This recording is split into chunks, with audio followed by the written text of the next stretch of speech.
Hey,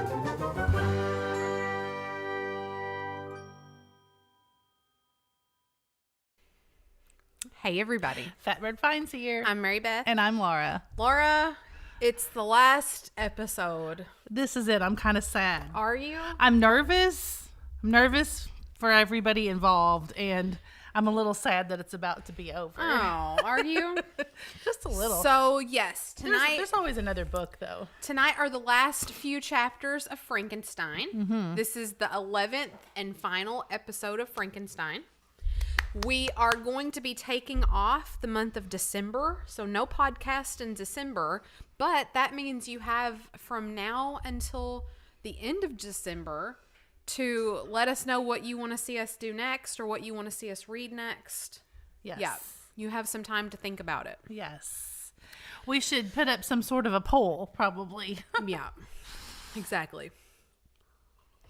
I think we should do a few just, random ones. Random what? Podcasts. Yeah, where we're just talking about whatever we want. Yeah. Yeah, that sounds good to me.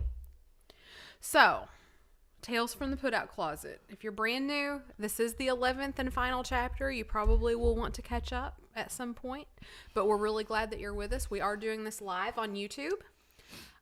If you are brand new and if you're listening to this podcast somewhere other than YouTube, we would love for you to come over and subscribe to our channel.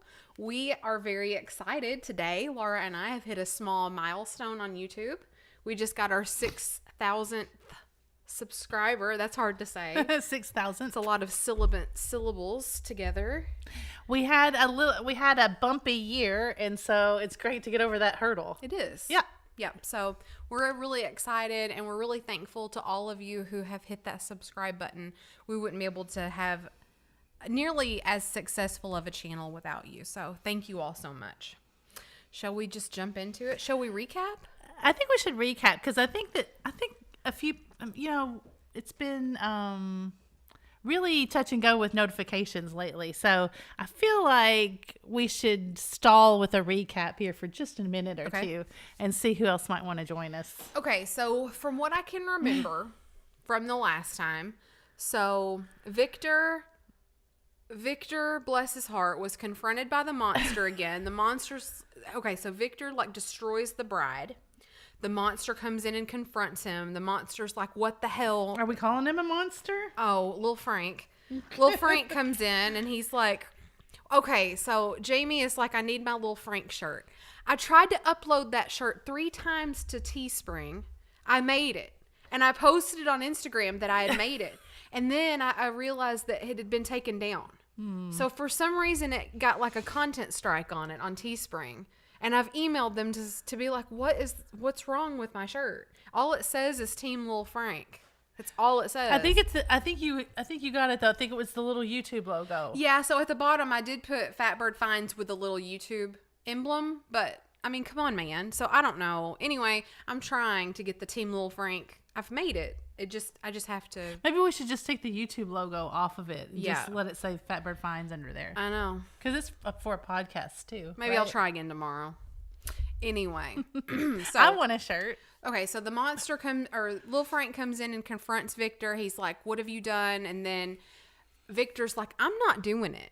I am not making you a bride. I'm not doing it. And Lil Frank's like, okay, but I'll see you again on your wedding night. Yeah. Victor. Damn. Yeah. And just leaves. I mean, it was pretty bold. It's like mic drop. Yeah. Yeah. But then, you've left out the most harrowing and important part is that he killed. Well, I hadn't got there yet. Oh. So yeah, then Victor. This is a recap. So spoiler alert. Yeah. If you're not caught up and you want to be, this is a major spoiler coming. Yeah. Yeah. So here we go into it. So anyway, then Victor goes out with his body parts in a basket or something and goes out in this boat and submerges it. Yes. Then he's like, oh, I feel better. I think I'll take a nap. And so then he just lays down in his little boat and then he goes out to sea. He thinks he's going to die. And then he gets shipwrecked or something. Where is he? In Ireland or Scotland or something? I think so. And so the people. Scotland, I think. So the people there are like, you're a murderer. And so lo and behold, while he was out there on that boat, little Frank went and found Henry and murdered Henry. Yeah. And Victor, And it's a surprise when Victor walks in and sees who it is. Yeah. It's a surprise to the reader as well. So Victor has like been in another state. He's been in a state like this whole book. Oh, yeah, he went into some sort of for a long time. he went into some sort of coma. Yeah. So he's been in like some fever dream for a long time, and he's just anyway. So I think his dad came to get him, and I think they're going back to Geneva. Yes. He's going back to Elizabeth. Yeah, mm-hmm. I think that's where I think that's how we ended it. Yeah. So fasten your seatbelts, folks. We're about to end this show here. Yes. Also, this is going to be with Victor and this is going to be a longer episode than usual. So last week I said I think there's 2 podcasts left, like 2 more read throughs like we have been doing. I was like, do you want us to do it 2 more times, or do you want us to like finish like with a big episode? And everybody voted for the big one. So this is likely to take 2 hours, maybe a little longer. And if you're just joining us, the other thing that you need to know, it's fun, is if they say countenance or benevolence, you have to drink. Yeah. Even if you're just drinking water like I am, you have to have a drink. So anyway, Yeah. I'll start, Laura. Shall we begin? Joanne guessed last week that it was going to be Henry. Somebody was like, no spoilers tonight. She's like, I just guessed, honest. No, I had no idea that was going to happen. Did you just say that you were starting? If that's okay. Sure. All right, here we go. Chapter XXII. I believe that's 22. It is. Thank you. You're getting good at that. Gosh, we've already got bots. Good grief. What did you say? I don't know. XX22? You said double X. Okay, here we go. The voyage came to an end. We landed and proceeded to Paris. I soon found that I had overtaxed my strength and that I must repose before I continue my journey. Of course. My father's care and attentions were indefatigable, but he did not know the origin of my sufferings, and sought erroneous methods to remedy the incurable ill. He wished me to seek amusement in society. I abhorred the face of man. Oh, not abhorred. They were my brethren, my fellow beings, and I felt attracted to even the most repulsive among them. As to creatures of angelic nature and celestial mechanism. But I felt that I had no right to share their intercourse. I had unchained an enemy among them, whose joy it was to shed their blood and to revel in their groans. How they would, each and all, abhor me and hunt me from the world, did they know my unhallowed acts and the crimes in which... And the crimes which had their source in me. Well, he's probably right about that. Yeah, true. My father yielded. What? I disagree. Oh. That's just totally biased thinking there that little Frank is a danger to the rest of the world. Little Frank only hates Victor. True. And only kills to hurt Victor. True. That's true. He's no threat to anyone else. We don't know that he's killed anybody else, do we? No. Except the No, brother, no. Justine, and now Henry. Mm-hmm. It's all about revenge. Yeah, I agree. Hi, Laura. My father yielded at length to my desire to avoid society and strove by various arguments to banish my despair. Sometimes he thought that I felt deeply the degradation of being obliged to answer a charge of murder, and he endeavored to prove me to the futility of pride. Alas, my father, said I, how little do you know me? Human beings, their feelings and passions would indeed be degraded if such a wretch as I felt pride.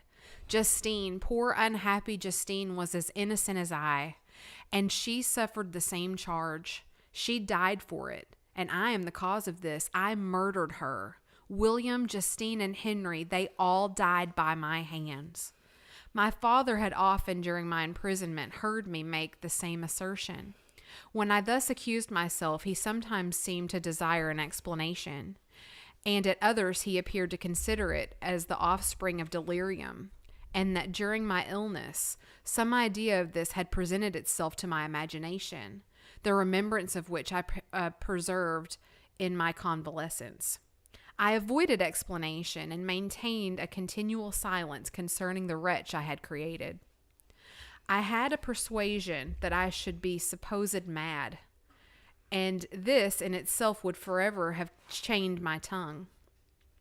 But besides, I could not bring myself to disclose a secret which would fulfill my hearer with consternation, that's hard to say, and make fear and unnatural horror the inmates of his breast. I checked, therefore, my impatient thirst for sympathy, and was silent when I would have given the world to have confided that fatal secret. Yet still words like those I have recorded would burst uncontrollably from me. I could offer no explanation of them, but their truth in part relieved the burden of my mysterious woe. Well, yeah, I'm surprised. He's very selfish. I'm surprised that just to make himself feel better, he hasn't told his dad. I know. I'm just really kind of surprised by that. I know. He would feel probably tons better if he just told somebody. Upon this occasion, my father said, with an expression of unbounded wonder, "My dearest Victor, what infatuation is this? My dear son, I entreat you to never make such an assertion again." "I am not mad," I cried energetically. "The sun and the heavens..." Although he's been in some sort of mad fit or psychiatric state. "The sun and the heavens who have viewed my operations can bear witness of my truth. I am the assassin of those most innocent victims. They died by my... I don't know that word. Machinations? Machinations? That's a great word. They died by my machinations. 1,000... What? Someone said the poor captain has had to listen to all of this. Yeah, really. 1,000 times I would have shed my own blood, drop by drop, to have saved their lives. But I could not, my father. Indeed, I could not sacrifice the whole human race. The conclusion of this speech convinced my father that my ideas were deranged, and he instantly changed the subject of our conversation and endeavored to alter the course of my thoughts. He wished as much as possible to obliterate the memory of the scenes that had taken place in Ireland, and never alluded to them or suffered me speak of my misfortunes. As time passed away, I became more calm. Misery had her dwelling in my heart, but I no longer talked in the same incoherent manner of my own crimes. Sufficient for me was the consciousness of them. By the utmost self-violence, I curbed the imperious voice of wretchedness, which sometimes desired to declare itself for the whole world, and my manners were calmer and more composed than they had been since my journey to the Sea of Ice. A few days before we left Paris, on our way to Switzerland, I received the following letter from Elizabeth. Oh. So here we have a letter from Elizabeth. He's received it out when he was at sea? He received it before he left Paris on the way to Switzerland. Okay, and listen to how the salutation on the letter begins. "My dear friend, comma." That is yeah. I know how she feels. Well, yeah, I mean, she barely knows him at this point. Yeah, so here's Elizabeth's letter. "My dear friend, it gave me the greatest pleasure to receive a letter from my uncle dated at Paris. You are no longer at a formidable distance, and I may hope to see you in less than a fortnight. My poor cousin, how much you have suffered. I expect to see you looking even more ill than when you quitted Geneva. This winter has passed more miserably, tortured as I have been by anxious suspense. Yet I hope to see peace in your countenance, and to find that your heart is not totally void of comfort and tranquility. Tortured I have been by anxious suspense. I bet she has. I bet. Can you imagine? Like, that's the understatement of the year. Your fiance leaves and you have absolutely no idea what's going on with them, and you don't hear from them for like months and months and months. Yeah, it's crazy. She continues. Yet I fear that the same feelings now exist that made you so miserable a year ago, even perhaps augmented by time. I would not disturb you at this period when so many misfortunes weigh upon you. But a conversation that I had with my uncle previous to his departure renders some explanation necessary before we meet. Explanation, you may possibly say. What can Elizabeth have to explain? If you really say this, my questions are answered, all my doubts satisfied. But you are distant from me, and it is possible that you may dread and yet be pleased with this explanation. And, in a probability of this being the case, I dare not any longer postpone writing that during your absence I have wished often to express to you, but have never had the courage to begin. Gosh, spit it out, Elizabeth. Spit it out. Now I'm anxious. You well know, Victor, that our union had been the favorite plan of your parents ever since our infancy. We were told this when we were young, and taught to look forward to it as an event that would certainly take place. We were affectionate playfellows during childhood, and I believe dear and valued friends to one another as we grew older. But as brother and sister often entertain a lively affection toward each other without desiring a more intimate union, may not such also be our case? Okay. Tell me. Can you pause for just Yeah. a second? Our dear friend Carrie has just joined us and accidentally has slipped through the beginning. So I was just going to catch her up for a second, at least enough just to tell her that briefly Victor is on his way back to Switzerland. They've stopped in Paris, he and his father, and he has received this letter from Elizabeth. And she just couldn't wait another minute to write to him, even though he's about a fortnight away from her. Yeah. So, and now she's somebody said, is she going to tell him to F off? Yeah, really. But, so we're on pins and needles. We're anxiously awaiting for Elizabeth to spit it out and tell us what she's going to say here. I'm going to start that sentence over. Okay. I'm sorry. But as brother and sister often entertain a lively affection toward each other without desiring a more intimate union, may not such also be our case? Uh-oh. Tell me, dearest Victor, answer me, I conjure you, by our mutual happiness with simple truth, do you not love another? Ha. Right? Yeah. That's what I would think too. Exactly. He's You tell off- him, Elizabeth. He's off whining and dining some other bitch. Or master. Or sir. But, I mean, you'd have to think so. Yeah. You'd have to think so. Yeah. Yeah. He's Brokeback Mountaining out there with Henry. I mean, you'd have to think so. You never even used that fishing pole. But, I mean, poor Elizabeth. Yeah. Right? Yeah. Oh, my God. And she's like, don't come back until we get this straight. Yeah. Yeah. You have traveled. You have spent several years of your life at Ingolstadt, and I confess to you, my friend, that when I saw you last autumn, so unhappy, flying to solitude from the society of every creature, I could not help supposing that you might regret our connection, and believe yourself bound in honor to fulfill the wishes of your parents, although they opposed themselves to your inclinations. But this is false reasoning. I confess to you, my friend, that I love you, and that in my airy dreams of futurity, you have been my constant friend and companion. But it is your happiness I desire as well as my own.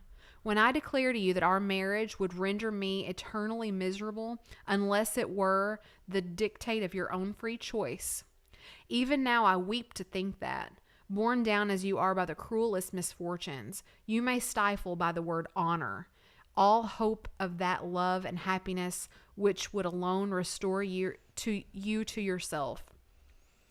I, who have been so disinterested and affection for you, may increase your miseries tenfold by being an obstacle to your wishes.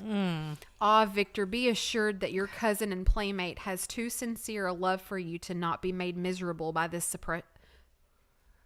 supposition. By this supposition. Be happy, my friend. She's trying to be the martyr. She's saying, go on. If you don't want me, go on and be happy with somebody else. Be happy, my friend, and if you obey me at this one request, remain satisfied that nothing on earth will have the power to interrupt my tranquility. Do not let this letter disturb you. Do not answer tomorrow or the next day or even until you come, if it will give you pain. My uncle will send me news of your health, and if I see but one smile on your lips when we meet, occasioned by this or any other exertion of mine, I shall need no other happiness. Elizabeth. Well, Elizabeth. Yeah. She handled that much better than I would have. Me too. I would have been like, just don't even come home. She was very eloquent. Yeah. This letter revived. You okay? I just wonder if Mary Shelley wanted to give that speech to somebody else in her life. Maybe. This letter revived in my memory what I had before forgotten, the threat of the fiend. I will be with you on my wedding night. Oh, he's forgotten that conveniently up until this You point. need to remember that always. Such was my sentence, and on that night would be the demon would the demon employ every art to destroy me and tear me from the glimpse of happiness which promised partly to console my sufferings. On that night, he had determined to consummate his crimes by my death.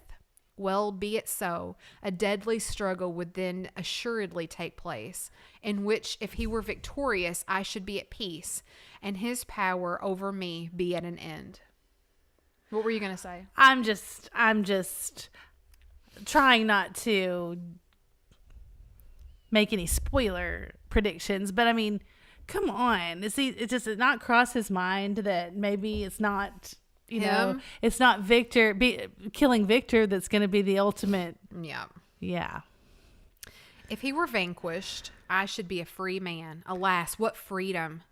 Such as the peasant enjoys when his family have been massacred before his eyes, his cottage burnt, his lands laid waste, and he is turned adrift, homeless, penniless, and alone, but free.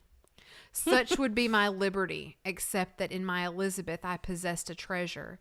Alas, balanced by these horrors of remorse and guilt, which would pursue me until death. Sweet and beloved Elizabeth, I read and reread her letter, and some softened feeling stole into my heart, and dared to whisper, I can't say that. Paradisical? I guess. I mean, yeah, it's based on the word paradise. Right. Yeah, I'm not sure. I've never heard anybody say that I word. haven't either. That's awesome. That's a really old word. I'm sure I'm not saying it right. And dared to whisper paradisical dreams of love and joy. But the apple was already eaten, and the angel's arm barred to drive me from all hope. Yet I would die to make her happy. If the monster executed his threat, death was inevitable. Yet again I considered whether my marriage would hasten my fate. My destruction might indeed arrive a few months sooner. But if my torturer should suspect that I postponed it, influenced by his menaces, he would surely find other and perhaps more dreadful means of revenge. He had vowed to be with me on my wedding night, yet he did not consider that threat as binding him to peace in the meantime. For as if to show me that he was not yet satiated with blood, he had murdered Clerval immediately after the enunciation of his threats. I resolved, therefore, that if my immediate union with my cousin could conduce either of hers or my father's happiness, my adversary's designs against my life would not retard in a single hour. In this state of mind, I wrote to Elizabeth. My letter was calm and affectionate. My dear beloved girl, I said, little happiness remains for us on earth, yet all that I may do one day. What? I'm just shaking my head at Victor. I'm just like, oh my God. Yet all that I may one day enjoy is centered in you. Chase away your idle fears. To you alone I consecrate my life and my endeavors for contentment. I have one secret, Elizabeth, a dreadful one. When revealed to you, it will chill your frame with horror. And then, far from being surprised at all, far from being surprised at my misery, you will only wonder that I survive what I have endured. I will confide this tale of misery and terror to you the day after our marriage shall take place. For my sweet cousin, there must be perfect confidence between us. But until then, I conjure you, do not mention or allude to it. This I most earnestly entreat, and I know you will comply. So, dearest, beautiful Elizabeth, I love you so, and you make me happy. But I do have to tell you, there is this one thing about me that will horrific thing. absolutely chill you to your bones. You are likely to just like faint and run over and like fall over in some sort of fit. But don't talk about it. I don't want to talk about it yet. I'll tell you after we're married. The day after you marry me. Yeah. No. We'll get that all straightened out. Absolutely not. We'll get that all straightened out. Can you imagine the next day? Can you imagine getting that letter and being like, okay, I won't mention it.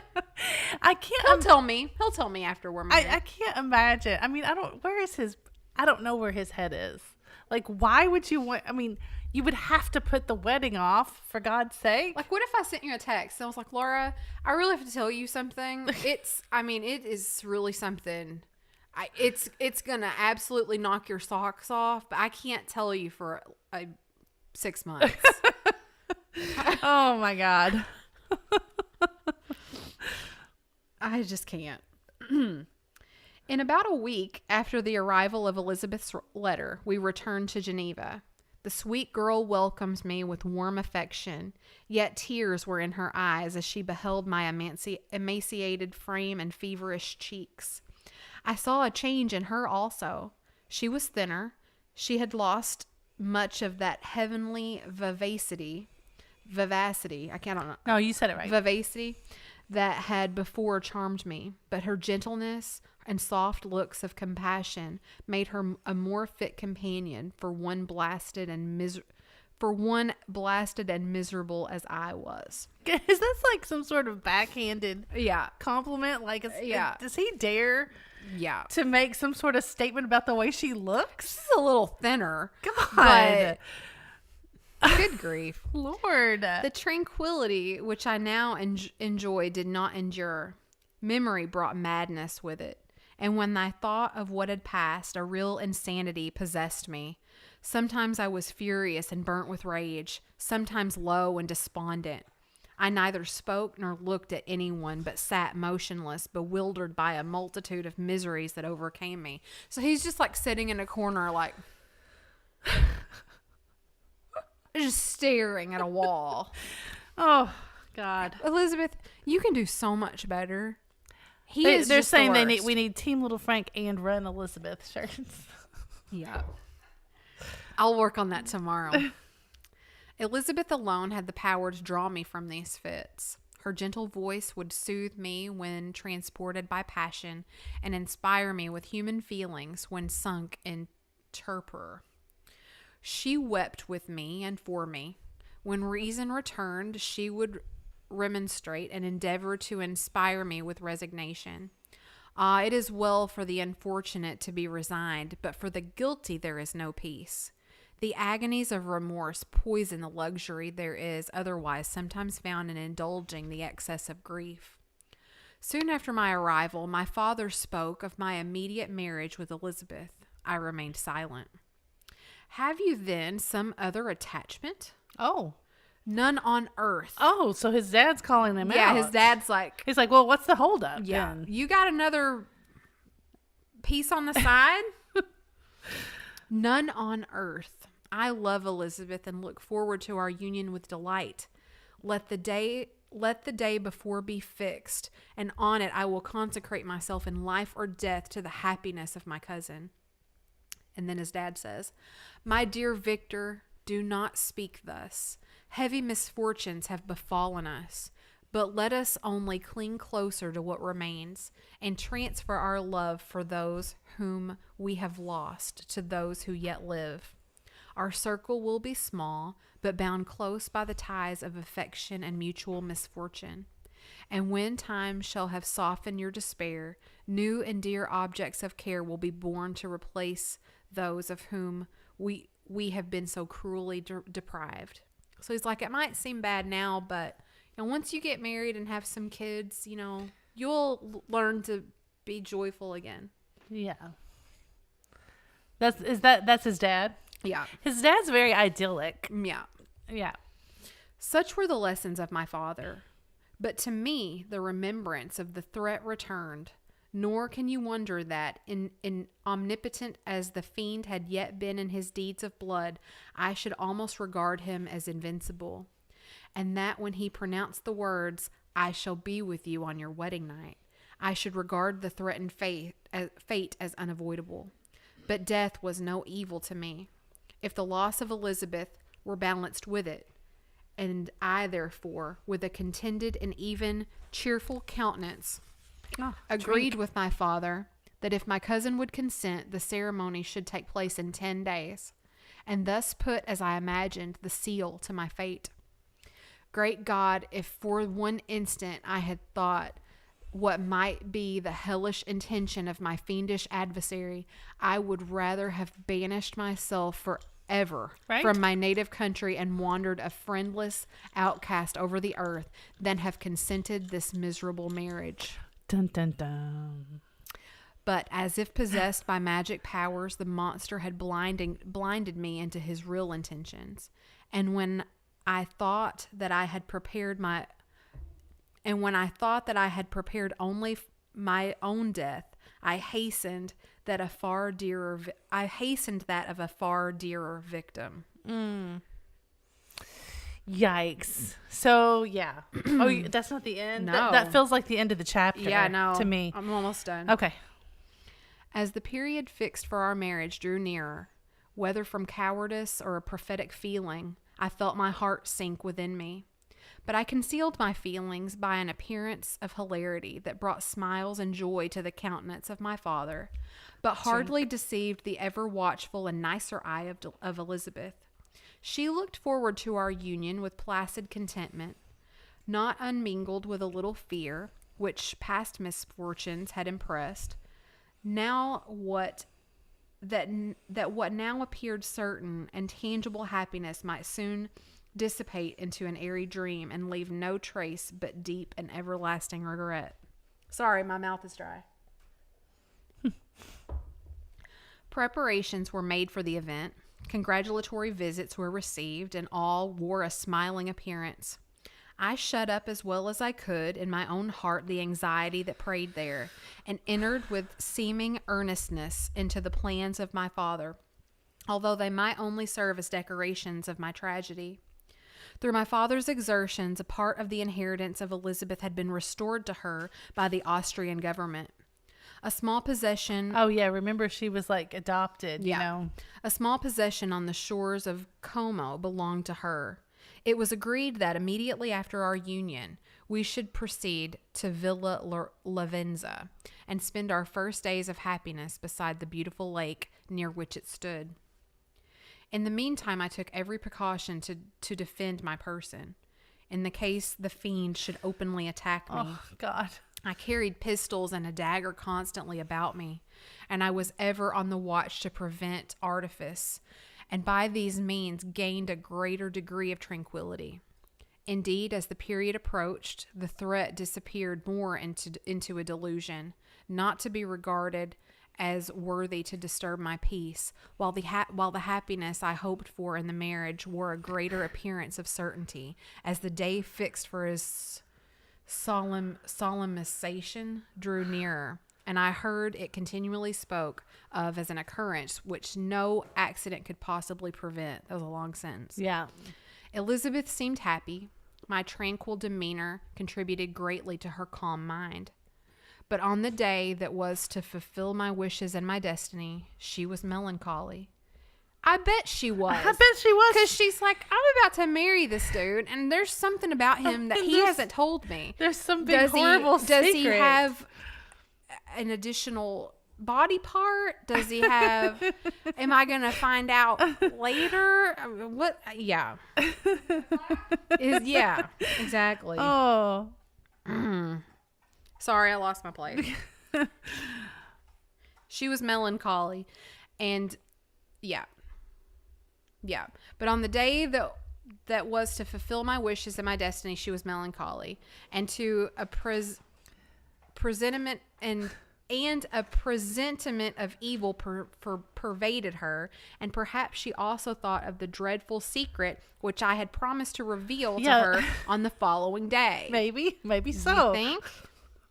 My father was, in the meantime, overjoyed, and in the bustle of preparation only recognized in the melancholy of his niece the diffidence of a bride. Yeah. Oh, she's just got cold feet. After the ceremony was performed, a large party assembled at my father's, but it was agreed that Elizabeth and I should commence our journey by water, sleeping that night at Evian, and continuing our voyage the following day. The day was fair, the wind was favorable. All smiled on our nuptial. I can't say some words. Nuptial embarkation. Yeah. I mean, they're just so fancy. It's just such a fancy way to say all of that. Those were the last moments of my life during which I enjoyed the feeling of happiness. Oh, yeah, I bet. We passed rapidly along. So they're not married yet. They've embarked. Nuptial means to get married. You know, they've embarked on this journey, and I guess they're going to get married when they get to this place. No, I think they've been married after the ceremony was performed. Oh, okay. I'm sorry. Prenuptial would be before. Yes, you're right. They're on their nuptial embarkation. Correct. Okay, I've got you. Those were the last. They just kind of skipped over the wedding. I guess. They did. Not that important. We've been looking forward to it for the whole book. That's not what's important here. Those were the last moments of my life during which I enjoyed the feeling of happiness. We passed rapidly along. The sun was hot, but we were sheltered from its rays by a kind of canopy while we enjoyed the beauty of the scene. Sometimes on one side of the lake where we saw Mount Saleve, the pleasant banks of Montalegre, and at a distance surmounting all, the beautiful Mont Blanc, and the assemblage of snowy mountains in the vain endeavor to emulate her. Sometimes coasting the opposite banks, we saw the mighty Jura opposing its dark side to the ambition that would quit its native country, and an almost insurmountable barrier to the invader who should wish to enslave it. I took the hand of Elizabeth. You are sorrowful, my love. Ah, if you knew what I have suffered, and what I may yet endure, you would endeavor to let me taste the quiet and freedom from despair that this day at least permits me to enjoy. Oh my God. What a dick. I know. He's like yelling at her that she's spoiling his one moment of peace and happiness. He's like, I really want to enjoy this quietly and not have to look at your pussy face.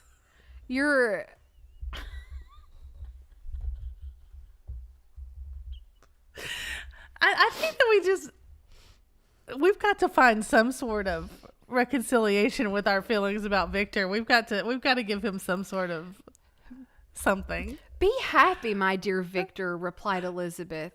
There is, I hope, nothing to distress you. And be assured that if a lively joy is not painted in my face, my heart is contented.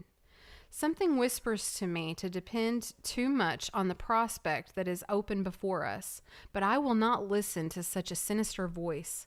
Observe how fast we are moving along, how the clouds, which sometimes obscure and sometimes rise above the dome of Mont Blanc, render this scene of beauty is still more interesting. Look also at the innumerable fish that are swimming in the clear waters, where we can distinguish every pebble that lies at the bottom. What a divine day! How happy and serene all nature appears. Oh, she's so happy. Oh, has she turned around? She's turned around and trying to get happy. She's trying to be like, she's trying to give him a little. yeah, she's trying to assure him. Like I think she's like really distressed, but she's trying to be positive. Thus Elizabeth endeavored to divert her thoughts and mind from all reflection upon melancholy subjects. But her temper was fluctuating. Joy for a few instants shone in her eyes, but it continually gave place to distraction and reverie. The sun sank lower in the heavens. We passed the river Drance and observed its path through the chasms of the higher and the glens of the lower hills. The Alps here come closer to the lake, and we approach the amphitheater of mountains which forms its eastern boundary. It's a beautiful scene. Oh, yeah. The spire of Evian shone under the woods that surrounded it, and the range of mountain above mountain by which it was overhung. The wind, which had hitherto carried us along with amazing rapidity, sunk at sunset to a light breeze. The soft air just ruffled the water and caused a pleasant motion among the trees as we approached the shore, from which it wafted the most delightful scent of flowers and hay. The sun sunk beneath the horizon as we landed, and as I touched the shore, I felt those cares and fears revive, which soon were to clasp me and cling to me forever. Oh. End of chapter. Now it's Laura's turn for chapter XX111. Which is chapter 23. Does anybody have any thoughts here as we pause about this? No. He's married her.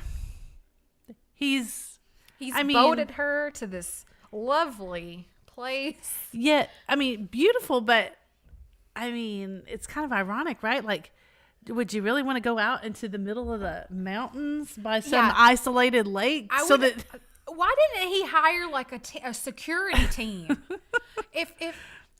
So if I knew somebody was coming after me on my wedding night, I would like hire all of the hillbillies I know with guns and all sorts of things. Joey's like, I don't want her to die. Yeah, right? I know. I would call every person I know with a gun and be like, look, I need you to come over.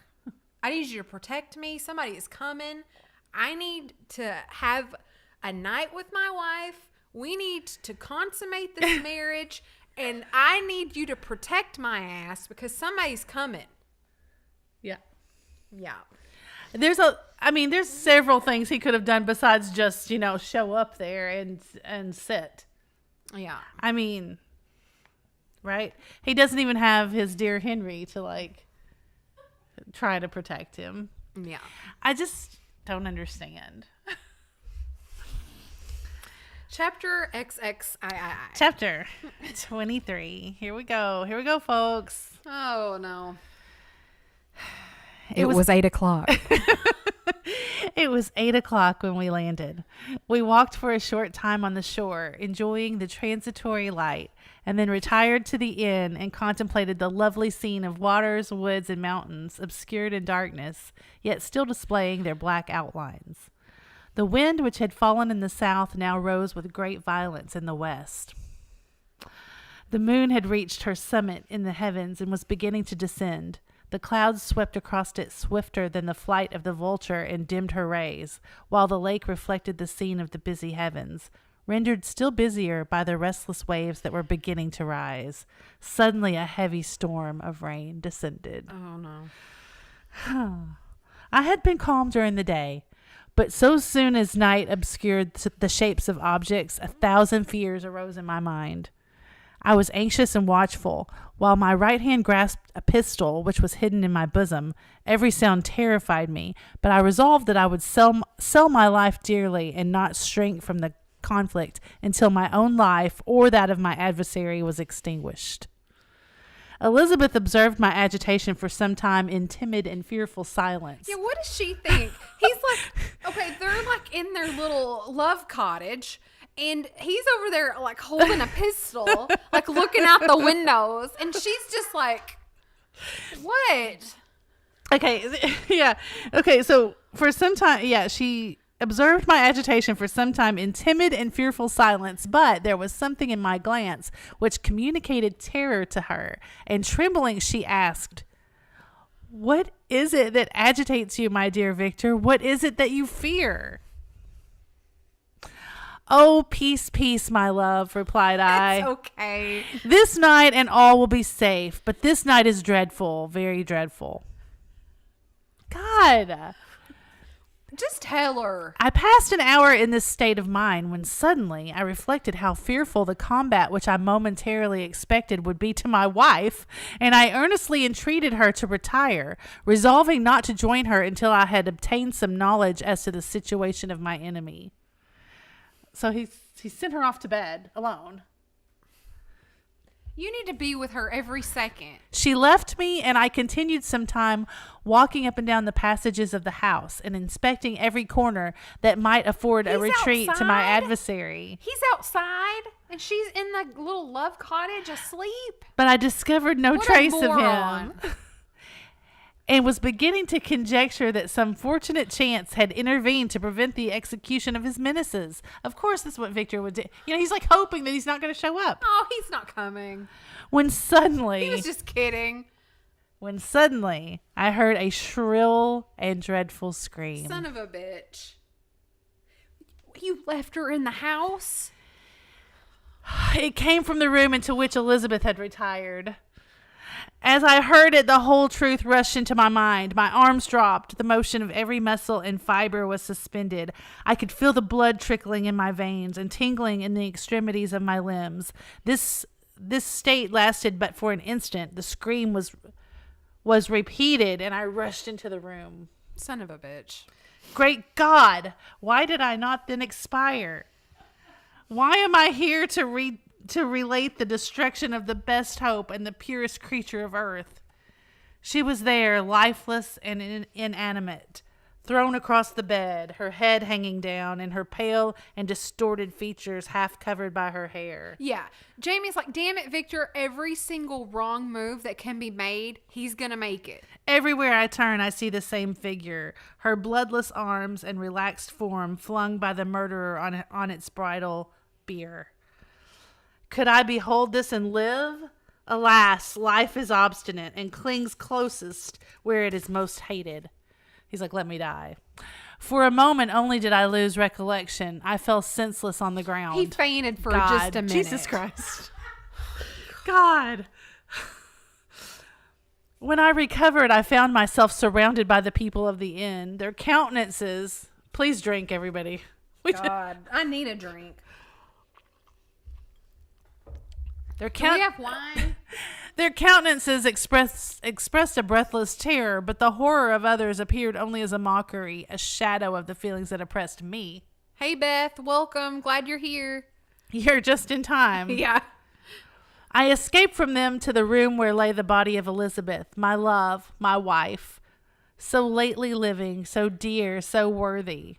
She had been moved from the posture in which I had first beheld her, and now, as she lay, her head upon her arm, and a handkerchief thrown across her face and neck, I might have supposed her asleep. I rushed towards her and embraced her with ardor, but the deadly languor and coldness of the limbs told me that what I now held in my arms had ceased to be the Elizabeth whom I had loved and cherished. The murderous mark of the fiend's grasp was on her neck, and the breath had ceased to issue from her lips. Do you see what Carrie wrote? While I still hung over her in the agony of despair, I happened to look up. The windows of the room had before been darkened, and I felt a kind of panic on seeing the pale yellow light of the moon illuminate the chamber. The shutters had been thrown back, and with a sensation of horror not to be described, I saw at the open window a figure the most hideous and abhorred.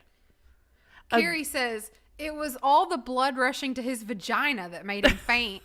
And then Carrie said, Carrie, if he had a vagina, we wouldn't be in this predicament. Victoria wouldn't be this big of a dumbass. Agreed. Okay, so he sees this figure in the window. A grin was on the face of the monster. He seemed to jeer as with his fiendish finger he pointed towards the corpse of my wife. I rushed towards the window and, drawing a pistol from my bosom, fired, but he eluded me, leapt from his station, and running with the swiftness of lightning, plunged into the lake. Wow. The report of the pistol brought a crowd into the room. I pointed to the spot where he had disappeared, and we followed the track with boats.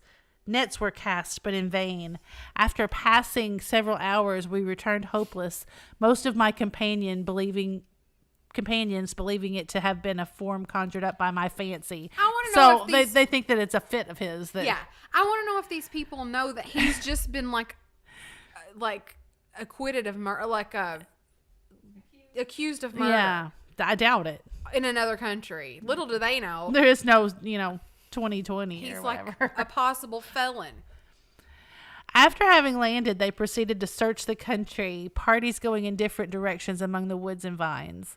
Bye, Angela. Bye, Angela. I attempted to accompany them and proceeded a short distance from the house, but my head whirled around. My steps were like those of a drunken man. I fell at last in a state of utter exhaustion. A film covered my eyes, and my skin was parched with the heat of fever. Jesus. My God. God, he's such a... In this state, I was carried back and placed on a bed, hardly conscious of what had happened. My eyes wandered around the room as if to seek something that I had lost. After an interval, I arose and, as if by instinct, crawled into the room where the corpse of my beloved lay. There were women weeping around, and I hung over it and joined my sad tears to theirs. All this time, no distinct idea presented itself to my mind, but my thoughts rambled to various subjects, reflecting confusedly on my misfortunes and their cause. I was bewildered in a cloud of wonder and horror. The death of William, the execution of Justine, the murder of Clerval, and lastly of my wife. Even at that moment, I knew not that my only remaining friends were safe from the malignity of the fiend. My father even now might be withering under his grasp, and Ernest might be dead at his feet. Yeah. This idea made me shudder and recalled me to action. I started up and resolved to return to Geneva with all possible speed. There were no horses to be procured, and I must return by the lake, but the wind was unfavorable and the rain fell in torrents. However, it was hardly morning, and I might reasonably hope to arrive by night. I hired men to row and took an oar myself, for I had always experienced relief from mental torment in bodily exercise. All he had to do was show little Frank compassion from the beginning. Show him some love and take care of him. That's all he had to have done. Instead, he just ran away. Gosh. But the overflowing misery I now felt and the excess of agitation that I endured rendered me incapable of any exertion. Of course, he can't even row the boat. No. I threw down the oar and, leaning my head upon my hands, gave way to every gloomy idea that arose. If I looked up, I saw scenes which were familiar to me in my happier time, and which I had contemplated but the day before in the company of her who was now but a shadow and a recollection. Tears streamed from my eyes. The rain had ceased for a moment, and I saw the fish play in the waters as they had done a few hours before. They had then been observed by Elizabeth.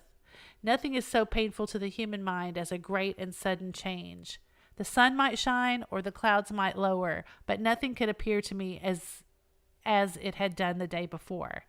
A fiend had snatched from me every hope of future happiness. No creature had ever been so miserable as I was. No, so frightful an event is single in the history of man. Yeah, Carrie's like, oh, little Frank gonna pop out of the water like the Loch Ness Monster. Or like Jason Voorhees. Ugh, yeah. But why should I dwell upon the incidents that followed this last overwhelming event? Mine has been a tale of horrors. I have reached their acme, and what I must now relate can be but tedious to you. So he's like, I've told you the worst crap. Know that one by one my friends were snatched away, and I was left desolate. My own strength is exhausted, and I must tell in a few words what remains of my hideous narration. I arrived at Geneva. My father and Ernest yet lived, but the former sunk under the tidings that I bore. he had to tell them what happened. I see him now, excellent and venerable old man. His eyes wandered in vacancy, for they had lost their charm and their delight.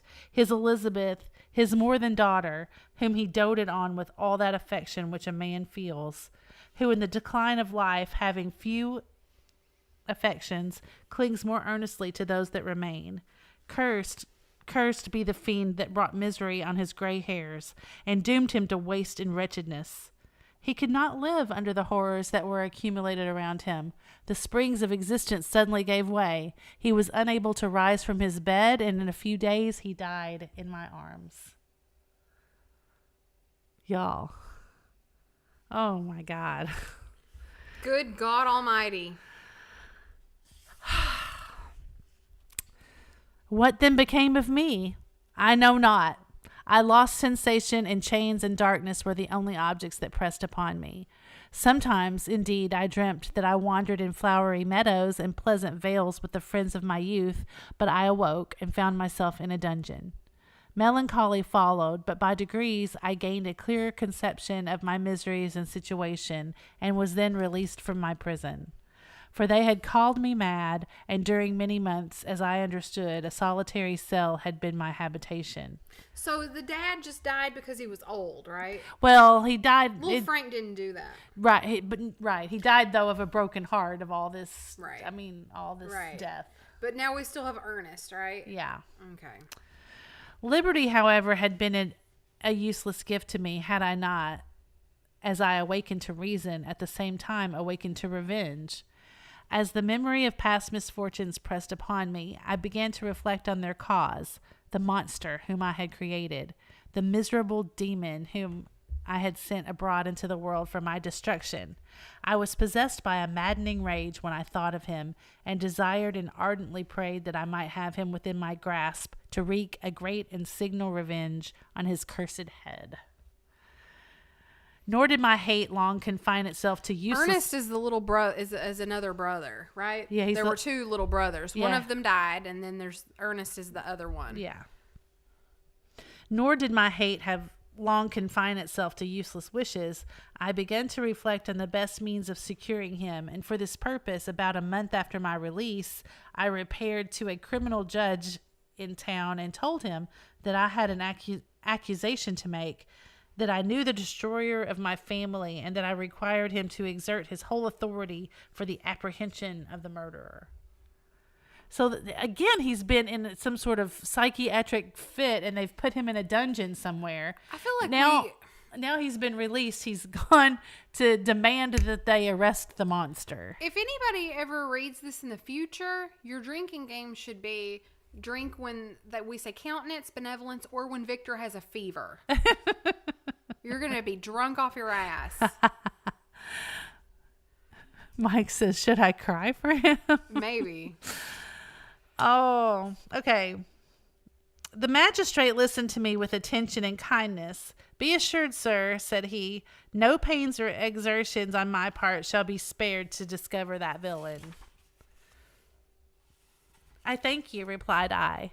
Listen, therefore, to the deposition that I have to make. It is indeed a tale so strange that I should fear you would not credit it were there not something in truth which, however wonderful, forces conviction.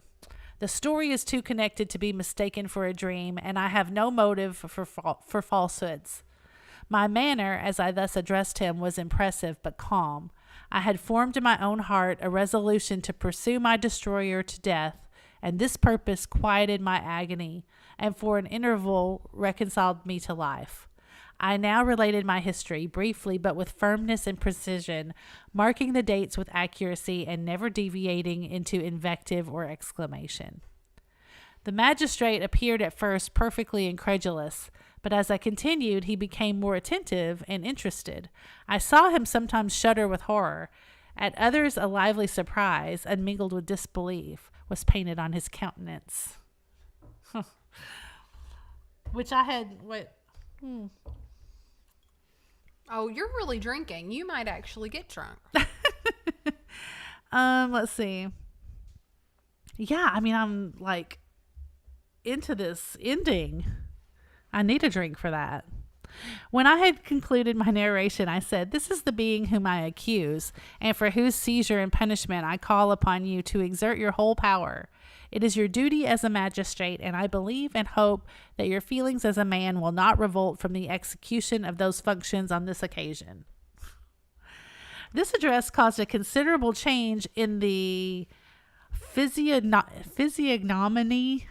of my own auditor. He had heard my story with that half kind of belief that is given to a tale of spirits and supernatural events, but when he was called upon to act officially in consequence, the whole tide of his incredulity returned. He, however, answered mildly, "I would willingly afford you every aid in your pursuit, but the creature of whom you speak appears to have powers which would put all my exertions to defiance. Who can follow an animal which can traverse the sea of ice and inhabit caves and dens where no man would venture to intrude?" Did Victor tell him the whole story? Yes. Okay. Everything. Okay. So now he's kind of placating Victor. He's like, this guy's crazy, like off his rocker. Like, Yeah. yeah. This is too little too late, sir. You should have told a lot of people before this. Carrie's like, why does she have to use SAT words? I mean, Amen. whew. I'm not a good reader. It's hard for me. Besides some months, well, she's showing off Carrie. She was writing this story for this to beat all these men that she was, shacked up with. And she did. Besides, some months have elapsed since the commission of his crimes, and no one can conjecture to what place he has wandered or what region he may now inhabit. In other words, he could be anywhere. Duh. I do not doubt that he hovers near the spot which I inhabit. And if he has indeed taken refuge in the Alps, he may be hunted like the chamois and destroyed as Chamois? a beast of prey. But I perceive your thoughts. You do not credit my narrative and do not intend to pursue my enemy with the punishment which is his desert. So he's like, yeah, I can see that. You think that I'm crazy. As I spoke, rage sparkled in my eyes. The magistrate was intimidated. "You are mistaken," said he. "I will exert myself, and if it is in my power to seize the monster, be assured that he shall suffer punishment proportionate to his crimes. But I fear, from what you have yourself described to be his properties, that this will prove impracticable, and thus, while every proper measure is pursued, you should make up your mind to disappointment." Plot twist. Maybe Victor is crazy and just a murderer, and his whole story is about a figment of his imagination. Oh. And he's really the one who has killed everybody. Also a better book. It's like a Dr. Jekyll and Mr. Hyde situation. It's his alter ego. You and Carrie both had excellent ideas for better books. There you go. Yeah. That was Jamie's, right? Yeah. Yeah. "That cannot be, but all that I can say will be of little avail. My revenge is of no moment to you, yet while I allow it to be a vice, I confess that it is the devouring and only passion of my soul. My rage is unspeakable when I reflect that the murderer whom I have turned loose upon society still exists. You refuse my just demand. I have but one resource, and I devote myself either in my life or death to its destruction." Maybe that's why the creature never is given a name, because it's really Victor. I trembled with excess of agitation as I said this, except that we have that whole side story of him in True. the countryside. But, Yeah. I mean, Elizabeth did say, "You're always out traveling. I never see you. I never know who you are." Maybe he was just out in the woods. I trembled with excess of agitation as I said this. There was a frenzy in my manner, and something, I doubt not, of that haughty fierceness which the martyrs of old are said to have possessed. But to a Genevan magistrate, whose mind was occupied by far other ideas than those of devotion and heroism, this elevation of mind had much the appearance of madness. He endeavored to soothe me as a nurse does a child, and reverted to my take as the effects of delirium. "Man," I cried, "how ignorant art thou in thy pride of wisdom! Cease, you know not what it is you say." I broke from the house, angry and disturbed, and retired to meditate on some other mode of action. End of chapter. Well, Yeah, end scene. I would think he was nuts so too. If somebody came up to me and was like, look, I did this thing several years ago where I had some electric eels and I made this person out of dead body parts. Yeah. And it was a lightning storm. It was a whole thing. And I made this man and he's murdered my whole family. It's funny. I don't know how. You would be locked up. I wonder how I guess we could talk about this after the book, but I just wonder how over the ages it's become this story about a mad scientist in some laboratory when it's not really even hardly touched on in the book. True. You It's a great know, any of question. that. It's more, way more of a character study of. Joanne says he needs to find a boat to lay in. Oh, that's great. Chapter XX1V. 24. Well, now what could happen? I know. What else could there be? I mean, well, he's got to find him again, I guess. I don't know. Chapter 24. My present situation was one in which all voluntary thought was swallowed up and lost. I was hurried away by fury. Revenge alone endowed me with the strength and composure. It molded my feelings and allowed me to be calculating and calm at periods when otherwise delirium or death would have been my portion. My first resolution was to quit Geneva forever. My country which, when I was happy and Poor beloved... Ernest. My country which, when I was happy and beloved, was dear to me, now, in my adversity, became hateful. I provided myself with a sum of money, together with a few jewels that had belonged to my mother, and departed. Great. Yeah. Well, Ernest is better off. Yeah. If I had to quit my country, I wouldn't have any jewels. Well, you know, he lives in some big castle. You know, they've got all this. Yeah. Yeah, What would I take? they've got It's like all my this swan wealth. vases. And now my wanderings began, which are to cease but with life. I have traversed a vast portion of the earth and have endured all the hardships which travelers in deserts and barbarous countries were wont to meet. How I have lived, I hardly know. Many times I have stretched my failing limbs upon the sandy plains and prayed for death, but revenge kept me alive. I dared not die and leave my adversary in being. When I quitted Geneva, my first labor was to gain some clue by which I might trace the steps of my fiendish enemy. But my plan was unsettled, and I wandered many hours round the confines of town, uncertain what path I should pursue. As night approached, I found myself at the entrance of the cemetery where William, Elizabeth, and my father reposed. I entered it and approached the tomb which marked their graves. Everything was silent except the leaves in the trees, which were gently agitated by the wind, and the night was nearly dark, and the scene would have been solemn and affecting even to an uninterested observer. The spirits of the departed seemed to flit around and cast a shadow, which was felt but not seen, around the head of the mourner. The deep grief which this scene had at first excited quickly gave way to rage and despair. They were dead, and I lived. Their murderer also lived, and to destroy him I must drag out my weary existence.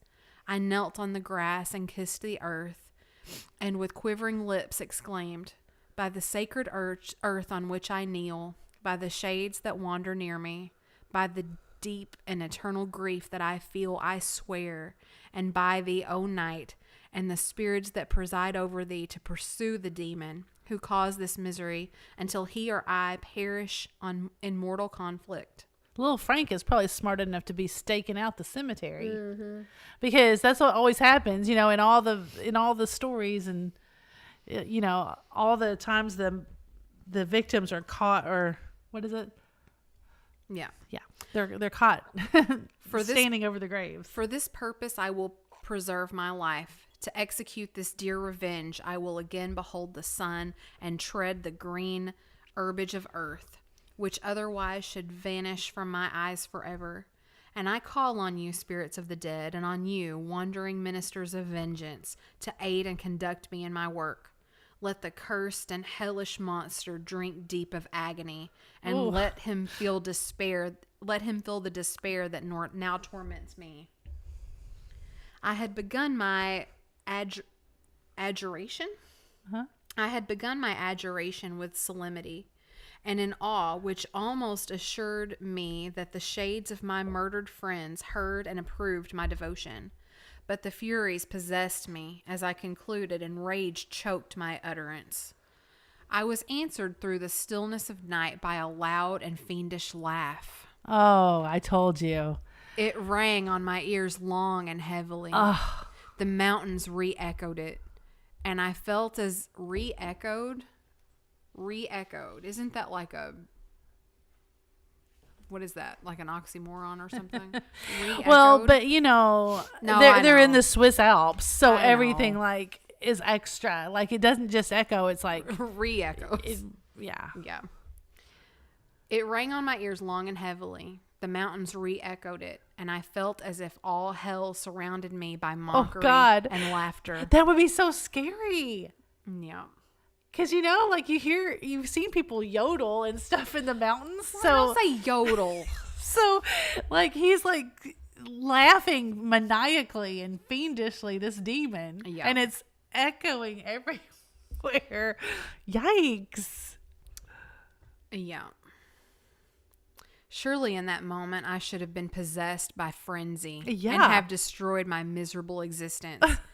But now that my vow was heard and that I was reserved for vengeance, but now that my vow was heard and that I was reserved for vengeance, the laughter died away when a well-known and abhorred voice, apparently close to my ear, addressed me in an audible whisper. I am satisfied, miserable wretch. You have determined to live, and I am satisfied. Oh, I darted toward the spot from which the sound proceeded, but the devil eluded my grasp. Suddenly, the broad disk of the moon arose and shone upon his ghastly and distorted shape as he fled with more than mortal speed. I pursued him, and for many months this has been my task. oh, Guided by a slight clue, I followed the windings of the Rhone, but vainly. The blue Mediterranean appeared, and by a strange chance I saw the fiend enter by night and hide himself in a vessel bound for the Black Sea. I took my passage in the same ship, but he escaped, I know not how. Amidst the wilds of Tartary and Russia, although he still evaded me, I have ever followed his track. Sometimes the peasants, scared by his horrid apparition, informed me of his path. Sometimes he hid himself, who feared that if I lost all trace of him, I shall despair and die, left some mark to guide me. The snows descended on my head, and I saw the print of his huge step on the white plain. To your first entering on life, to whom care is new and agony unknown, how can you understand what I have felt and still feel? Cold, want, and fatigue were the least pains which I was destined to endure. I was cursed by some devil and carried about with me my eternal hell. Yet a good spirit of good followed and directed my steps, and when I most murmured, would suddenly extricate me from seemingly unsurmountable difficulties. Sometimes when nature, overcome by hunger, sunk under the exhaustion, a repast was prepared for me in the desert that restored and inspirited me. The fare was indeed coarse, such as the peasants of the country ate, but I will not doubt that it was set there by the spirits that I had invoked to aid me. Yeah, he's like invoking the spirit in the cemetery. Often when all was dry and the heavens cloudless and I was parched by thirst, a slight cloud a slight cloud would bedam the sky, shed the few drops that revived me and vanished. I followed when I could the courses of the rivers, but the demon generally avoided these, as it was here that the population of the country chiefly collected. In other places, human beings were seldom seen, and I generally subsisted on the wild animals that crossed my path. I had money with me and gained the friendship of the villagers by distributing it. Or I brought with me some food that I had killed, which after taking a small part, I always presented to those who had provided me with fire and utensils for cooking. My life, as it passed thus, was indeed hateful to me, and it was during sleep alone that I could taste joy. O blessed sleep, often when most miserable I sank to repose, and my dreams lulled me even to rapture. The spirits that guarded me had provided these moments, or rather hours, of happiness that I might retain strength to fulfill my pilgrimage. Deprived of this respite, I should have sunk under my hardships. During the day, I was sustained and inspirited by the hope of night, for in a sleep I saw my friends, my wife, and my beloved country. Again, I saw the benevolent countenance. Oh my gosh. That's a double drink. I That don't know is what a we do double about that. drink. Again, I saw the benevolent countenance of my father, heard the silver tones of my Elizabeth's voice, and beheld Clerval enjoying health and youth. Often, when wearied by a toilsome march, I persuaded myself that I was dreaming until night should come, and that I should then enjoy reality in the arms of my dearest friends. This is also anticlimactic. I mean, Yeah. What agonizing fondness did I feel for them? How did I cling to their dear forms, as sometimes they haunted even my waking hours, and persuade myself that they still lived? are we supposed to think that Victor could even do anything to kill him if he does find him? Yeah. I mean, he's a wuss. Yeah. At such moments, vengeance that burned within me died in my heart, and I pursued my path towards the destruction of the demon, more as a task enjoined by heaven, as the mechanical impulse of some power of which I was unconscious, than as the ardent desire of my soul. Yeah. Yep. We got one more chapter after this. You got the like action chapter, and Yeah. I've like got all these benevolent countenance chapters. Sorry. Carrie says, how old is Victor now? Because this book seems to have spanned decades. Absolutely. Well, I know, but I mean, I don't think so. I mean, I think he's probably like 30. oh, he's got 25? that. He was in a fever dream for 40 years. No, really. I mean, he's like a young man. What his feelings were, whom I pursued, I cannot know. Sometimes, indeed, he left marks in writing on the barks of the trees, or cut in stone that guided me and instigated my fury. He's like toying with him. He's like, little Frank was here. That'd be a good shirt too. Yes. You know, like carve it in It's the like thing. a tree, and it says little Frank was here. That's great. Yeah, don't let me forget that. Or like a rock, little Frank was here. Don't let me forget that. That's great. And anyway, here's what the writing said. My reign is not yet over. These words were legible in one of these inscriptions. You live, and my power is complete. Follow me. I seek the everlasting ices of the north, where you will feel the misery of cold and frost, to which I am impassive. You will find near this place, if you follow not too tardily, a dead hare. Eat and be refreshed. Come on, my enemy. We have yet to wrestle for our lives. But many hard and miserable hours you must endure until that period shall arrive. So he's like, I'm going to leave you some food. Eat and be refreshed. Come on. Chase me. Yeah, he's making him chase him. Yeah. It's a game. He's torturing him. Oh, it's fantastic. Yeah. I am Team Little Frank all the way. Yes, Peggy. We often think about that. We often make reference to the fact that Mary Shelley is writing the hell out of this book Oh, at I about know. 18 years old. It's crazy. Scoffing devil. Again I vow vengeance. Again do I devote thee, miserable fiend, to torture and death. Never will I give up my search until he or I perish. And then with what ecstasy shall I join my Elizabeth and departed friends, who even now prepare for me the reward of my tedious toil and horrible pilgrimage. I want to know if he ate the rabbit. You guys think he ate the rabbit or just left it there? I don't know. He probably ate it. He probably did. knowing him. As I still pursued my journey to the northward, the snows thickened and the cold increased in a degree almost too severe to support. The peasants were shut up in their hovels, and only a few... Oh, their hovels. Yeah, and only a few of the most hardy... I'm pretty hardy. And only a few of the most hardy ventured forth to seize the animals whom starvation had forced from their hiding places to seek for prey. The rivers were covered with ice, and no fish could be procured, and thus I was cut off from my chief article of maintenance. The triumph of my enemy increased with the difficulty of my labors. One inscription that he left was he's in still these doing words: it. Prepare, your toils only begin. Wrap yourself in furs and provide food, for we shall soon enter upon a journey where your sufferings will satisfy my everlasting hatred. He's just like fucking Dang. with him. Yeah. Oh my God. I love it.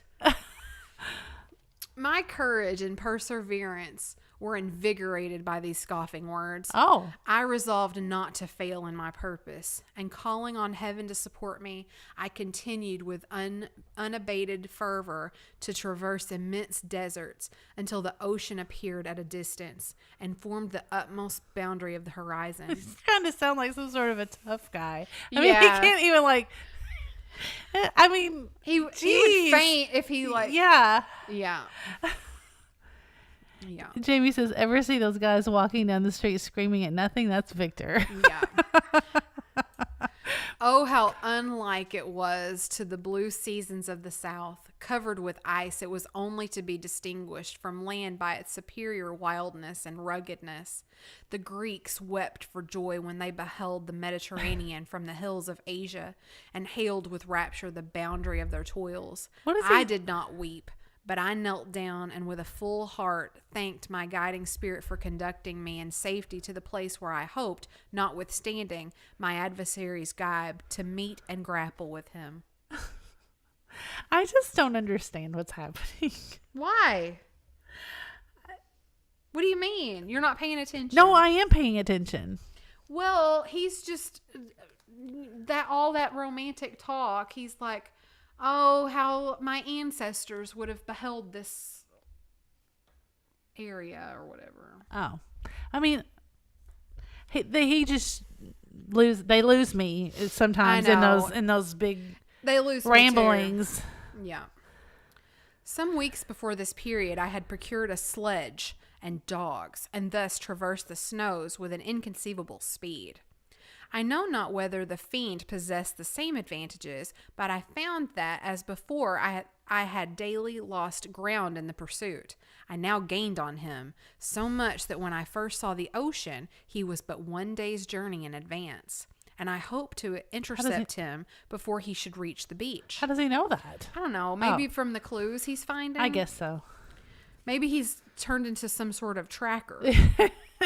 He's getting new skills along the way. He's the Daryl Dixon of of the Swiss Alps. Yeah. With new courage, therefore, I pressed on, and in 2 days arrived at a wretched hamlet on the seashore. I inquired of the inhabitants concerning the fiend and gained accurate information. Oh, well, I guess that wasn't hard to do. Yeah. I think what he was talking about was he was like seeing the ocean, and he's like, oh, thank God, it's not ice anymore. Okay. I think he's, Okay. I think that's what's happening. Okay, so the inhabitants have some information. Mm-hmm. A gigantic monster, they said, had arrived the night before, armed with a gun and many pistols, putting to flight the inhabitants of a solitary cottage through fear of his terrific appearance. So he's armed, man. He's holed up. Yeah. Armed and holed up He is somewhere. holed up with an arsenal. Oh, I don't see guns being his thing. MO. No, but I guess he figures what the heck. Yeah. Guns blazing. Yeah. Little Frank. Yeah. Don't let me forget the rock or the tree. Little Frank was here. That's y'all's job. Yeah, I got it. Okay. Thrift or not hoarder, where is little Frank leading him? A specific place? Yeah, I don't know. I don't know. Okay. He had carried off their store of winter food, and placing it on a sledge to draw, which he had seized on a numerous drove of trained dogs, he had harnessed them at the same night, to the joy of the horror-struck villagers, and pursued his journey across the sea in a reflection that led to no land, and they conjectured that he must speedily be destroyed by the breaking of ice or frozen by the eternal frost. Oh. So they're like, he's either dropped in the water or he's dead out there and frozen. Yeah, he's not making it. This Yeah. is their conjecture, right? Right. They're like, there's no way. He can't have made it across that. Right. On hearing this information, I suffered a temporary access of despair. Of course Temporary? you did. God. He had escaped me, and I must commence a destructive and almost endless journey across the mountainous ices of the ocean, amidst cold that few of the inhabitants could long endure, and which I, the native of a genial and sunny climate, could not hope to survive. Yet at the idea the fiend should live and be triumphant, my rage and vengeance returned, and like a mighty tide overwhelmed every other feeling. After a slight repose, during which the spirits of the dead hovered round and his instigated me repose. to my toil and revenge, I prepared for my journey. So yeah, he's got his little spirits floating around his head, and he's like, I feel better. I exchanged my land sledge for one fashioned for inequalities of the frozen ocean, and purchased a plentiful stock of provisions, and I departed from land. So here he goes. Oh, here he goes. Here he goes. It's not looking good. No. I cannot guess how many days have passed since then, but I have endured misery, which nothing but the eternal sentiment of a just retribution burning within my heart could have enabled me to support. I'm going to read that again. That was great. I cannot guess how many days have passed since then, but I have endured misery, which nothing but the eternal sentiment of just retribution burning within my heart could have enabled me to support. Good grief. Oh. Immense and rugged mountains of ice often burned up my passage, and I often heard the thunder of the ground sea, which threatened my destruction. But again, the frost came and made the paths of the sea secure. Oh. So he's That's hearing scary like as rumblings heck. of the God, ocean that's so scary. underneath, and he thinks, "Oh, that I that would think be it's melting. terrifying. That would be terrifying." Jamie's like, I'm surprised he's not waiting for the Arctic ice to thaw first. I Just mean- another 8 decades of global warming, and then I'll get him. I mean, it would be bad enough to fall through ice, but to fall in ice ocean, Yeah. that's Really worse. something. Yeah. By the quantity of provisions which I had consumed, I should guess that I had passed 3 weeks in this journey, and the continual protraction of hope returning back upon the heart often wrung bitter drops of despondency and grief from my eyes. Despair had indeed almost secured her prey, and I should soon have sunk beneath this misery. Once after the poor animals that conveyed me had with incredible toil gained the summit of the sloping ice mountain, and one, sinking under his fatigue, died. Oh. I viewed the expanse before me with anguish, when suddenly my eye caught a dark speck upon the dusky plain. I strained my sight to discover what it could be, and uttered a wild cry of ecstasy when I distinguished a sledge and the distorted proportions of a well-known form within. Oh, with what a burning gush did hope revisit my heart. Wait. Wait.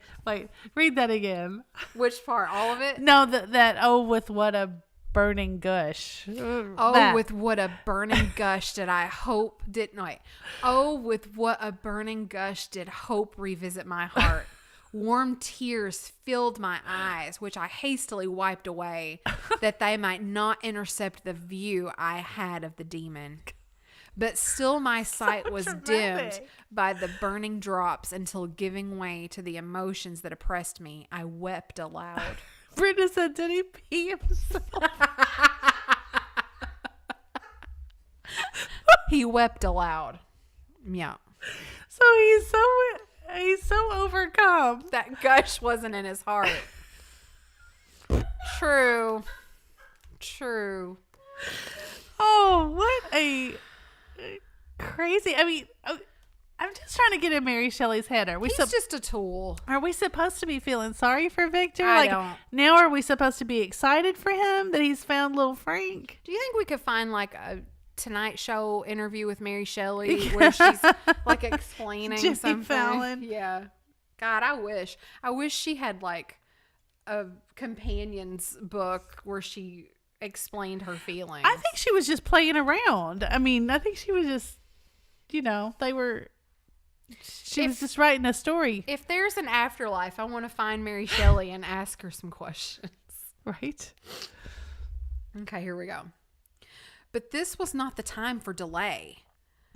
Don't stand around crying tears of joy because you've seen the monster. Get on with it. This is terrible. But this was not the time for delay. I disencumbered the dogs of their dead companion, gave them a plentiful portion of food, and after an hour's rest which was absolutely necessary and which was bitterly irksome to me, I continued my route. The sledge was still visible, nor...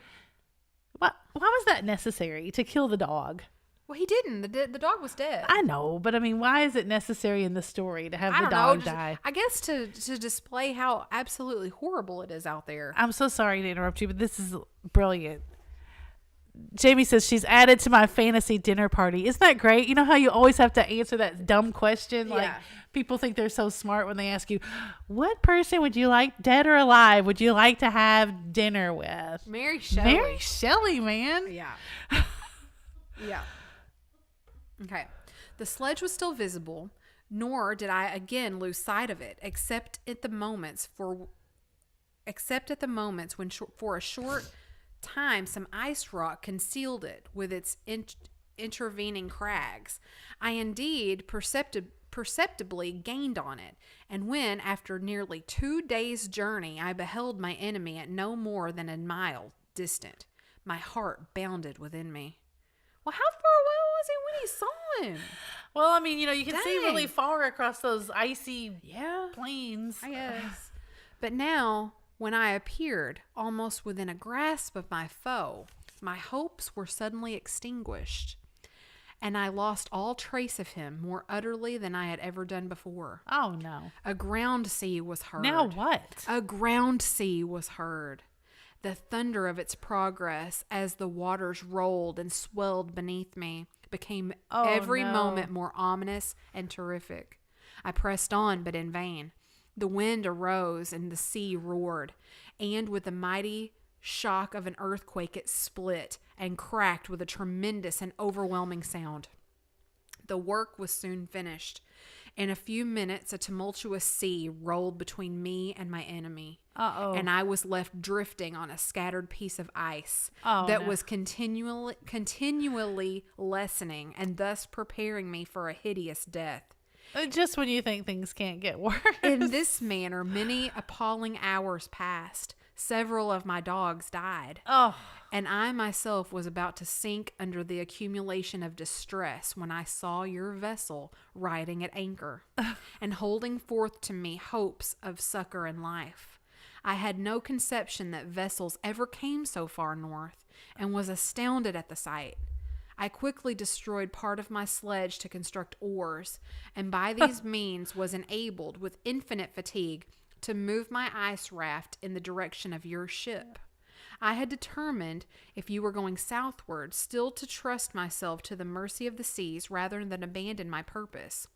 I hoped to induce you to grant me a boat which I could use to pursue my enemy. But your direction was northward.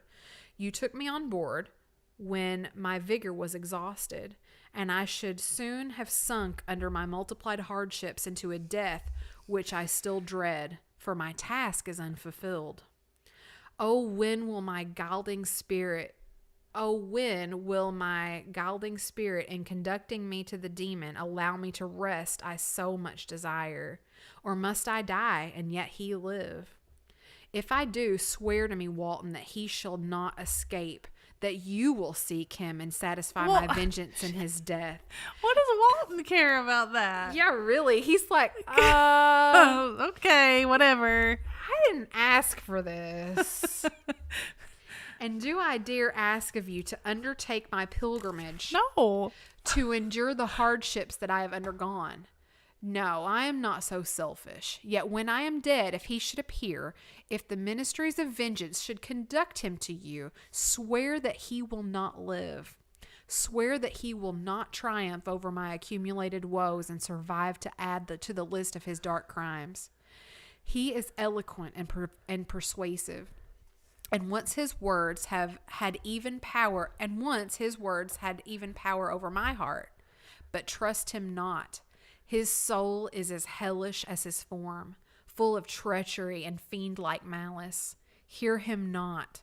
Call on the names of William, Justine, Clerval, Elizabeth, my father, and of the wretched Victor, and thrust your sword into his heart. I will hover near and direct the steel aright. Oh my gosh, how dramatic. Yeah. So I thought we had another whole chapter, but it's probably not. It's probably my turn to read because Hold on. I thought there were 4 chapters left, but it looks like we're into letters. There's still quite a bit left. Yeah, but there's not. Here, there's not going to be a chapter break, is what I'm saying. I'll let you go. Okay. So this is Walton, the captain. So is he still? It says in continuation. Is he still writing to like his I think sister? Or something? Yeah, the whole book he's written to his sister. Yeah. His beloved sister. So I believe that this is the ship's captain now writing a letter, still probably speaking to his sister. It says Walton in continuation.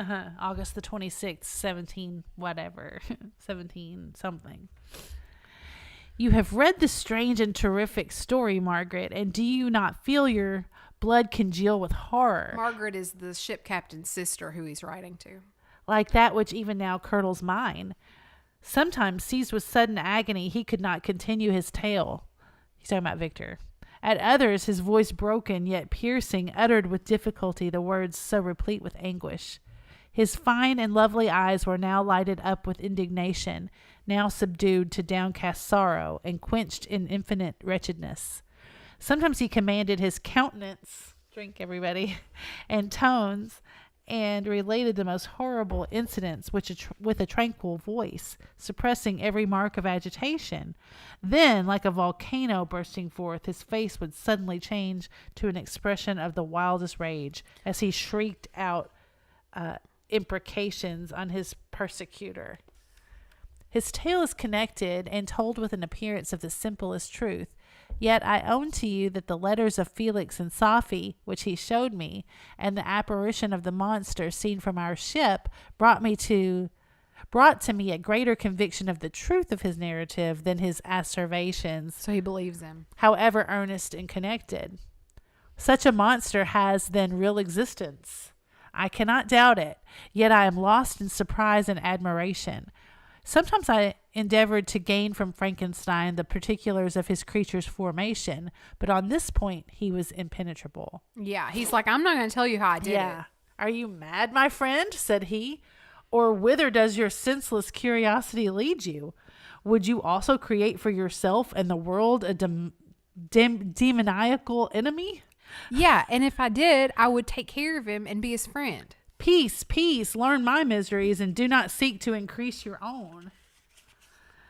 Frankenstein discovered that I made notes concerning his history. He asked to see them and then himself corrected and augmented them in many places, but principally in giving the life and spirit to the conversations that he held with his enemy. Since you have preserved my narration, said he, I would not that a mutilated one should go down to posterity. So, God, he's such a jerk. So he's like correcting Walton's, transcription of the story. Thus has a week passed away while I have listened to the strangest tale that ever imagination formed. It took him a week to tell that story. Can you imagine listening to some lunatic that you pulled out of the ice talk to you for a week? I would be like, dude, I am so tired of you. Gosh, it drives me crazy when somebody talks to me for over like 10 minutes. My thoughts and every feeling of my soul have been drunk up by the interest for my guest, which this tale and his own elevated and gentle manners have created. I wish to soothe him, yet can I counsel one so infinitely miserable, so destitute of every hope of consolation to live? I mean, did they like sleep? Was he telling the story? He's like, all right, I'm going to go to sleep for a second. And then he wakes up. He's like, oh, where was I? Okay. Yeah. They've got to eat in between there. Yeah. And then they got to do something. Oh no, the only joy that he can now know will be when he composes his shattered spirit to peace and death. Yet he enjoys one comfort, the offspring of solitude and delirium. He believes that when in dreams he holds converse with his friends and derives from that communion consolation for his miseries or excitements to his vengeance, that they are not the creations of his fancy, but the beings themselves who visit him from the regions of a remote world. This faith gives a solemnity to his reveries that render them to me almost as imposing and interesting as truth. So he thinks that his dreams are real. Yeah. Yeah. Our conversations are not always confined to his own history and misfortunes. On every point of general literature, he displays unbounded knowledge and a quick and piercing apprehension. His eloquence is forcible and touching, nor can I hear him when he relates a pathetic incident or endeavors to move the passions of pity or love without tears. What a glorious creature must he have been in the days of his prosperity when he is thus noble and godlike in ruin. He seems to feel his own worth and the greatness of his fall. When younger, said he, I believed myself destined for some great enterprise. My feelings are profound, but I possessed a coolness of judgment that fitted me for illustrious achievements. Oh, go on, Victor. This sentiment of the worth of my nature supported me when others would have been oppressed, for I deemed it criminal to throw away in useless grief those talents that might be useful to my fellow creatures. When I reflected on the work I had completed, this is Victor again, no less a one than the creation of a sensitive and rational animal, I could not rank myself with the herd of common projectors. But this thought, which supported me in the commencement of my career, now serves only to plunge me lower in the dust. All my speculations and hopes are as nothing, and like the archangel who aspired to omnipotence, I am chained in an eternal hell. My imagination was vivid, yet my powers of analysis and application were intense. By the union of these qualities, I conceived the idea and executed the creation of a man. Even now I cannot recollect without passion my reveries while the work was incomplete. I trod heaven in my thoughts, now exulting in my powers, now burning with the idea of their effects. From my infancy, I was imbued with high hopes and a lofty ambition. But how am I sunk? Oh, my friend, if you had known me as I once was, you would not recognize me in this state of degradation. Despondency rarely visited my heart. A high destiny seemed to bear me on until I fell, never, never again to rise. Bless his heart. Must I then lose this admirable being? I have longed for a friend. I have sought one who would sympathize with me and love me. Oh, yeah, the captain at the beginning needed a friend. Yes. Yeah, don't forget. So Yeah.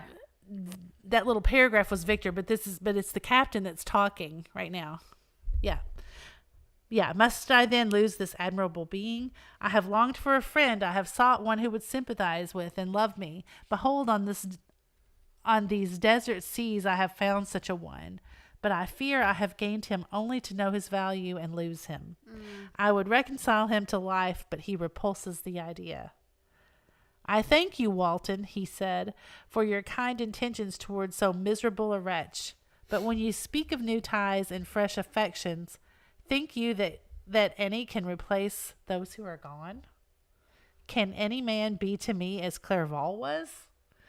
Or any woman another Elizabeth? Even where the affections are not strongly moved by any superior excellence, the companions of our childhood always possess a certain power over our minds, which hardly any later friend can obtain. They know our infantine dispositions, which, however they may be afterwards modified, are never eradicated, and they can judge of our actions with more certain conclusions as to the integrity of our motives. A sister or a brother can never, unless indeed such symptoms have been shown early, suspect the other of fraud or false dealing, when another friend, however strongly he may be attached, may, in spite of himself, be contemplated with suspicion. But I enjoyed friends, dear not only through habit and association, but from their own merits.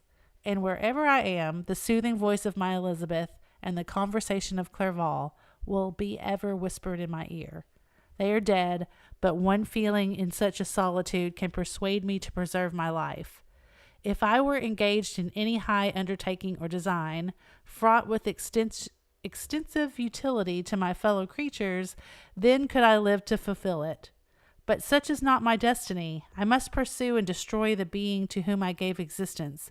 Then my lot on earth will be fulfilled, and I may die. Next letter to Elizabeth, September 2nd. No, not to Elizabeth. Excuse me, Margaret. To Margaret. I'm sorry. This is Walton again. Yeah, still the captain, writing letters to his sister Margaret. September 2nd. My beloved sister, when I write to you encompassed by my peril and ignorant whether I am ever doomed to see again dear England and the dearer friends that inhabit it, I am surrounded by mountains of ice which admit no escape and threaten every moment to crush my vessel. The brave fellows whom I have persuaded to be my companions look toward me for aid, but I have none to bestow. There is something terribly appalling in our situation, yet my courage and hopes do not desert me. Yet it is terrible to reflect that the lives of all these men are endangered through me. If we are lost, my mad schemes are the cause. And what, Margaret, will be the state of your mind? You will not hear of my destruction, and you will anxiously await my return. Years will pass, and you will have visitings of despair, and yet be tortured by hope. What must Margaret be thinking? Oh, my beloved sister, the sickening failing of your heartfelt expectations is, in prospect, more terrible to me than my own death. But you have a husband and lovely children. You may be happy. Heaven bless you and make you so. My unfortunate guest regards me with the tenderest compassion. He endeavors to fill me with hope, and talks as if life were a possession which he valued. He reminds me how often the same accidents have happened to other navigators who have attempted this sea, and in spite of myself, he fills me with cheerful auguries. Even the sailors feel the power of his eloquence when he speaks. They no longer despair. He rouses their energies, and while they hear his voice, they believe these vast mountains of ice are molehills, which will vanish before the resolutions of man. These feelings are transitory. Each day of expectation delayed fills them with fear, and I almost dread a mutiny caused by this despair. Oh, yes. What in the world could come of the rest of this? Yeah, story? I don't know. I'm not really sure. I mean, I about think the it's just letters. going to fizzle out, right? Yeah, it's got to. There can't be much more. So we've had August dates, so now this is September the 5th. Mm-hmm. A scene has just passed of such uncommon interest that although it is highly probable that these papers may never reach you, yet I cannot forbear recording it. We are still surrounded by mountains of ice, still in imminent danger of being crushed in their conflict. The cold is excessive, and many of my unfortunate comrades have already found a grave amidst this scene of desolation. Uh-oh. So they are in a bad way. Yeah, they dying. Frankenstein has daily declined in health. A feverish fire still He glimmers, got a fever again. still glimmers in his eyes, but he is exhausted, and when suddenly roused to any exertion, he speedily sinks again into apparent lifelessness. He's got some sort of problem. Did you see where Carrie said earlier? Yeah. Okay. I mentioned in my last letter the fears I entertained of a mutiny. This morning, as I sat watching the wan countenance drink of my friend, his eyes half closed and his limbs hanging listlessly, I was roused by half a dozen of the sailors who demanded admission into the cabin. They entered and their leader addressed me. He told me that he and his companions had been chosen by the other sailors to come in deputation to me, Leader of the sailors. to make me a requisition which, in justice, I could not refuse. We were immured in ice and should probably never escape, but they feared that if, as was possible, the ice should dissipate and a free passage be opened, I should be rash enough to continue my voyage and lead them into fresh dangers, after they might happily have surmounted this. They insisted, therefore, that I should engage with a solemn promise that if the vessel should be freed, I would instantly direct my course southwards. That sounds reasonable. Sounds pretty reasonable to me Yeah. as well. This speech troubled me. I had not despaired, nor had I yet conceived the idea of returning if set free. Yet could I, in justice or even in possibility, refuse this demand? I hesitated before I answered, when Frankenstein, who at first had been silent, and indeed appeared hardly to have force enough to attend, now roused himself. His eyes sparkled, and his cheeks flushed with momentary vigor. Turning towards the men, he said, "What do you mean? What do you demand of your captain? Are you then so easily turned from your design? Did you not call this a glorious expedition? And wherefore was it glorious?" Goodness, you want me to go? Yeah. Not. Yeah, you better do it. Where are you? I'm gonna cough. Okay. Sorry. No, you're good. Here, I'm going to mute your mic. Okay. Not because the way was smooth and placid as a southern sea, but because it was full of dangers and terror. Because at every new incident, your fortitude was to be called forth, and your courage exhibited, because danger and death surrounded it. And these were to brave and overcome. For this was it a glorious, for it was an honorable undertaking. You were hereafter to be hailed as the benefactors of your species, your names adored and belongings to brave men who encountered death for honor and the benefit of mankind. Victor's trying to arouse the truth. Yeah, and now behold, with the first imagination of danger, or if you will, the first and mighty and terrific trial of your courage, you shrink away and are not content to be handed down as men who had not the strength enough to endure cold and peril. And so, poor souls, they were chilly and returned to their warm firesides. Oh my gosh. It's not like they were just a little chilly and needed to warm up, Victor. They've been stuck in ice for probably like ever. Just when you think Victor can't get any worse. God, all Victor cares about is Victor. That's all he cares about. Yeah, he doesn't really care that they're dying. That has been so true from the very beginning of this story. All he cares about is himself. Gosh, he is absolutely the worst. He's like, you just need to go. You're chilly and you just need to go make yourself a fire. Why, that requires not this preparation. Ye need not to have come this far and dragged your captain to the shame of a defeat, merely to prove yourself cowards. Oh, be men. Be more. Oh, be men, or be more than men. I'm going to bring you back. Okay. Be steady to your purposes and firm as a rock. This ice is not made of such stuff as your hearts may be. It is mutable and cannot withstand you. If you say that it shall not, do not return to your families with the stigma of disgraced marks on your brows. Return as heroes who have fought and conquered, and who know not what it is to turn their backs on the foe. Victor? What a tool. I mean, God.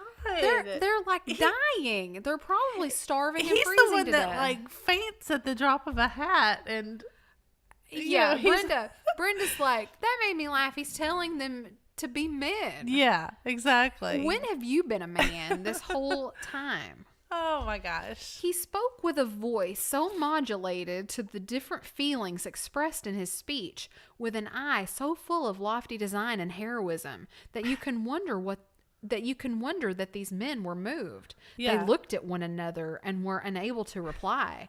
I spoke and told them to retire and consider of what had been said, that I would not lead them farther north if they strenuously desired the contrary, but that I hoped that with reflection their courage would return. These guys are two peas in a pod. Walton is a tool too, I think. Well, he started out, nobody really agreed with this trip. Right. Yeah. So they're sort of alike. I'm glad they found each other. They deserve each other. The top of the world, ends of the earth and the freezing, desolate, whatever. They deserve each other. They retired, and I turned toward my friend, but he was sunk in languor and almost deprived of life. That took it out of him. that took all he had. Be a man, Victor. That just did him in. How all this will terminate, I do not know. But I had rather die than return shamefully, my purpose unfulfilled. Yet I fear that will be my fate. The men, unsupported by ideas of glory and honor, can never willingly continue to endure their present hardships. Oh, that was it. That was the end of the sentence. Okay. I can take it back. Okay, I'll be right back.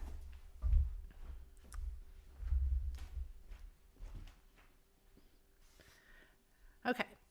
September 7th. This one's short. The die is cast. I have consented to return if we are not destroyed. Thus are my hopes blasted by cowardice and indecision. I come back ignorant and disappointed. It requires more philosophy than I possess to bear this injustice with patience.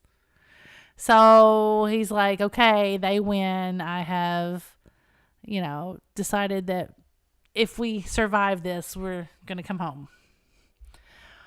Okay, September the 12th. It is past. I am returning to England. I have lost my hopes of utility and glory. I have lost my friend. But I will endeavor to detail these bitter circumstances to you, my dear sister. And while I am wafted towards England and towards you, I will not despond. September 9th, the ice began to move, and roarings like thunder were heard at a distance, as the island split and cracked in every direction. We were in the most imminent peril, but as we could only remain passive, my chief attention was occupied by my unfortunate guest, whose illness increased in such a degree that he was entirely confined to his bed.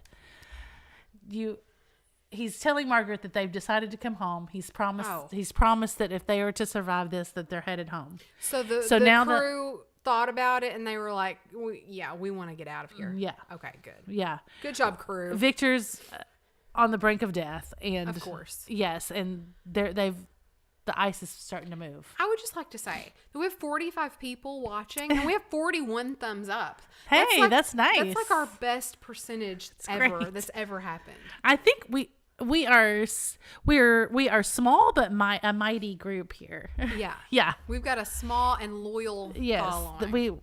Everybody's into it. Okay, the ice cracked behind us and was driven with force towards the north. A breeze sprung from the west, and on the 11th, the passage towards the south became perfectly free. So they've got free way to get home. When the sailors saw this and that their return to their native country was apparently assured, a shout of tumultuous joy broke from them, loud and long continued. Frankenstein, who was dozing, awoke and asked the cause of the tumult. He's like, what the hell's going on out there? They shout, I said, because they will soon return to England. Do you then really return? Alas, yes, I cannot withstand their demands. I cannot lead them unwillingly to danger, and I must return. Do so if you will, but I will not. Of course, Victor is going to be difficult. You may give up your purpose, but mine is assigned to me by heaven, and I dare not. I am weak, but surely the spirits who assist my vengeance will endow me with sufficient strength.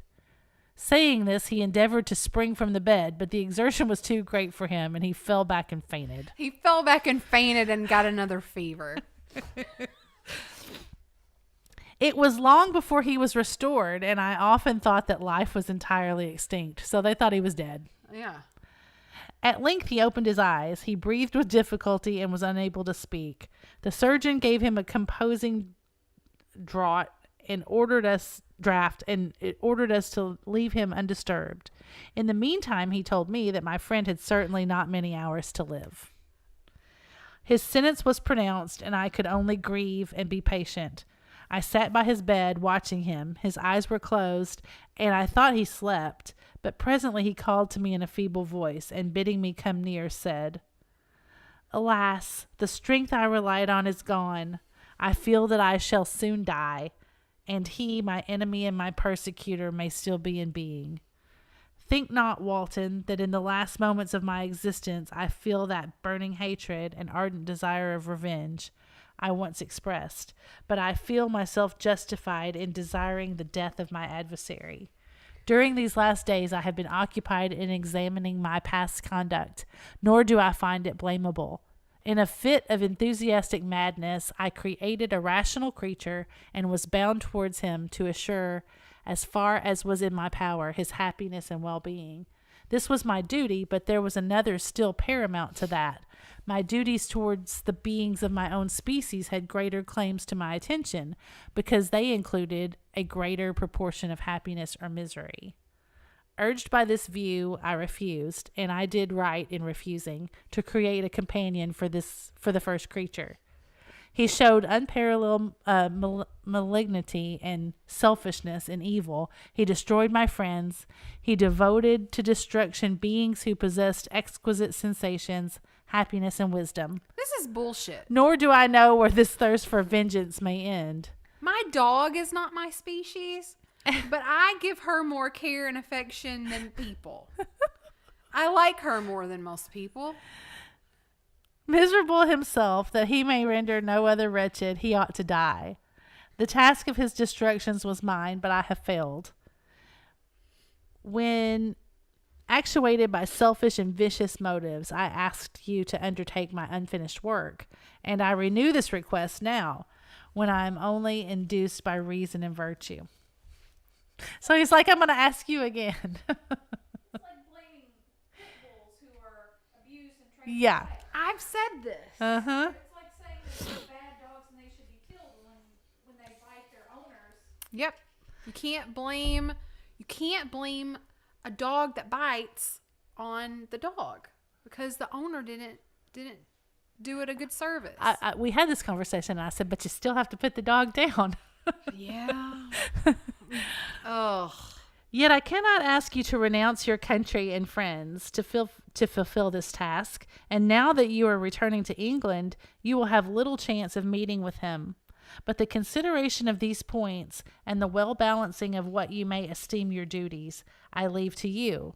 My judgment and ideas are already disturbed by the near approach of death. I dare not ask you to do what I think right, for I may still be misled by passion. Oh, so he took it back. He's like, you don't have to kill him, but that he should live to be an instrument of mischief disturbs me. In other respects, this hour, when I momentarily expect my release, is the only happy one which I have enjoyed for several years. The forms of the beloved dead flit before me, and I hasten to their arms. Farewell, Walton. Seek happiness and tranquility, and avoid ambition, even if it be only the apparently innocent one of distinguishing yourself in science and discoveries. Yet why do I say this? I have myself been blasted in these hopes, yet another may succeed. yeah, I agree, Carrie. She says, I feel like this story is getting dragged out now. I agree. I'm hoping something good happens at the end. They should have, but if not, if something doesn't good happen at the end, I feel like they should have ended it. Yeah, there's still 3 or 4 pages. His voice became faint as he spoke, and at length, exhausted by his effort, he sunk into silence. About half an hour afterwards, he attempted again to speak, but was unable. He pressed my hand feebly, and his eyes closed forever, while the irradiation of a gentle smile passed away from his lips. Margaret, what comment can I make on the untimely extinction of this glorious spirit? What can I say that will enable you to understand the depth of my sorrow? All that I should express would be inadequate and feeble. My tears flow. My mind is overshadowed by a cloud of disappointment. But I journey towards England, and I may there find consolation. I am interrupted. What do these sounds portend? It is midnight. The breeze blows fairly, and the watch on deck scarcely stir. Again there is a sound as of a human voice, but hoarser. It comes from the cabin where the remains of Frankenstein still lie. I must arise and examine. Good night, my sister. He's writing this? Yes. Oh my God, there's no time for that. I know. Great God, what a scene has just taken place. He's come back. He's come back to finish the letter. I am yet dizzy with the remembrance of it. I hardly know whether I shall have the power to detail it. Yet the tale which I have recorded would be incomplete without this final and wonderful catastrophe. There's a final. Thank God. What did that say? A final and wonderful catastrophe. I entered the cabin where lay the remains of my ill-fated and admirable friend. Over him hung a form which I cannot find words to describe. Gigantic in stature, yet uncouth and distorted in its proportions. As he hung over the coffin, his face was concealed by long locks of ragged hair, but one vast hand was extended in color and apparent texture like that of a mummy. When he heard the sound of my approach, he ceased to utter exclamations of grief and horror and sprung towards the window. Never did I behold a vision so horrible as his face, of such loathsome yet appalling hideousness. I shut my eyes involuntarily and endeavored to recollect what were my duties with regard to this destroyer. I called on him to stay. Stay! Hey! Just stay. Dude! Come back and set a spell. He paused, looking on me with wonder, and again, turning towards the lifeless form of his creator, he seemed to forget my presence, and every feature and gesture seemed instigated by the wildest rage of some uncontrollable passion. That is also my victim, he exclaimed. In his murder, my crimes are consummated. The miserable series of my being is wound to its close. O Frankenstein, generous and self-devoted being, what does it avail that I now ask thee to pardon me? I, who irretrievably destroyed thee by destroying all thou lovest. Alas, he is cold. He cannot answer me. So little Frank is sad. He's sad after all that he's dead. Little Frank. His voice seemed suffocated, and my first impulses, which had suggested to me the duty of obeying the dying request of my friend in destroying his enemy, were now suspended by a mixture of curiosity and compassion. Oh, here we go. So, what's his name? Walton? Mm-hmm. So, Walton at first I thought was going to be a tool too, but now he's got compassion for our little Frank. I approached this tremendous being. I dared not again raise my eyes to his face. There was something so scarring and unearthly in his ugliness. I attempted to speak, but the words died away on my lips. The monster continued to utter wild and incoherent self-reproaches. At length, I gathered resolution to address him in a pause of the tempest of his passion. Your repentance, I said, is now superfluous. If you had listened to the voice of conscience and heeded the stings of remorse before you had urged your diabolical vengeance to his extremity, Frankenstein would yet have lived. Walton's yelling at the monster. Walton is giving him a talking to. And do you dream? Said the demon. Do you think that I was then dead to agony and remorse? He continued, pointing to the corpse, he suffered not in the consummation of the deed. Oh, not the 10,000th portion of the anguish that was mine during the lingering detail of its execution. A frightful selfishness hurried me on, while my heart was poisoned with remorse. Think you that the groans of Clerval were music to my ears? My heart was fashioned to be susceptible of love and sympathy, and when wrenched by misery to vice and hatred, it did not endure the violence of the change, without torture such as you cannot even imagine. After the murder of Clerval, I returned to Switzerland, heartbroken and overcome. I pitied Frankenstein. My pity amounted to horror.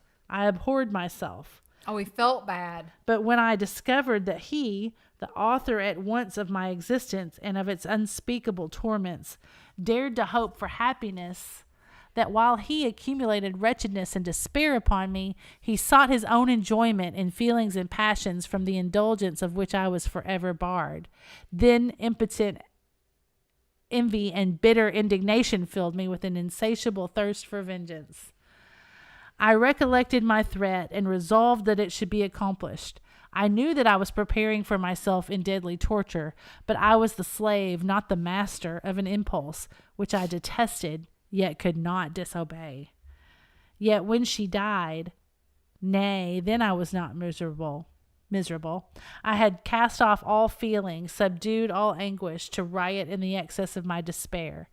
Evil thenceforth became my good. Urged thus far, I had no choice but to adapt my nature to an element which I had willingly chosen. The completion of my demoniacal design became an insatiable passion, and now it is ended. There is my last victim. Oh. I was at first touched by the expressions of his misery, yet when I called to mind what Frankenstein had said of his powers of eloquence and persuasion, and when I again cast my eyes on the lifeless form of my friend, indignation was rekindled within me. Wretch, I said, it is well that you come here to whine over the desolation that you have made. You throw a torch into a pile of buildings, and when they are consumed, you sit among the ruins and lament the fall. Hypocritical fiend, if he whom you mourn still lived, still would he be the object. Again, would he become the prey of your accursed vengeance? It is not pity that you feel. You lament only because the victim of your malignity is withdrawn from your power. So it's like you're It's crying. like, you're not sorry. You're sorry because the chase is over. You're sorry because, Yeah. Yeah. Oh, it is not thus, interrupted the being. Yet such much must be the impression conveyed to you by what appears to be the purport of my actions. Yet I seek not a fellow feeling in my misery. No sympathy may I ever find.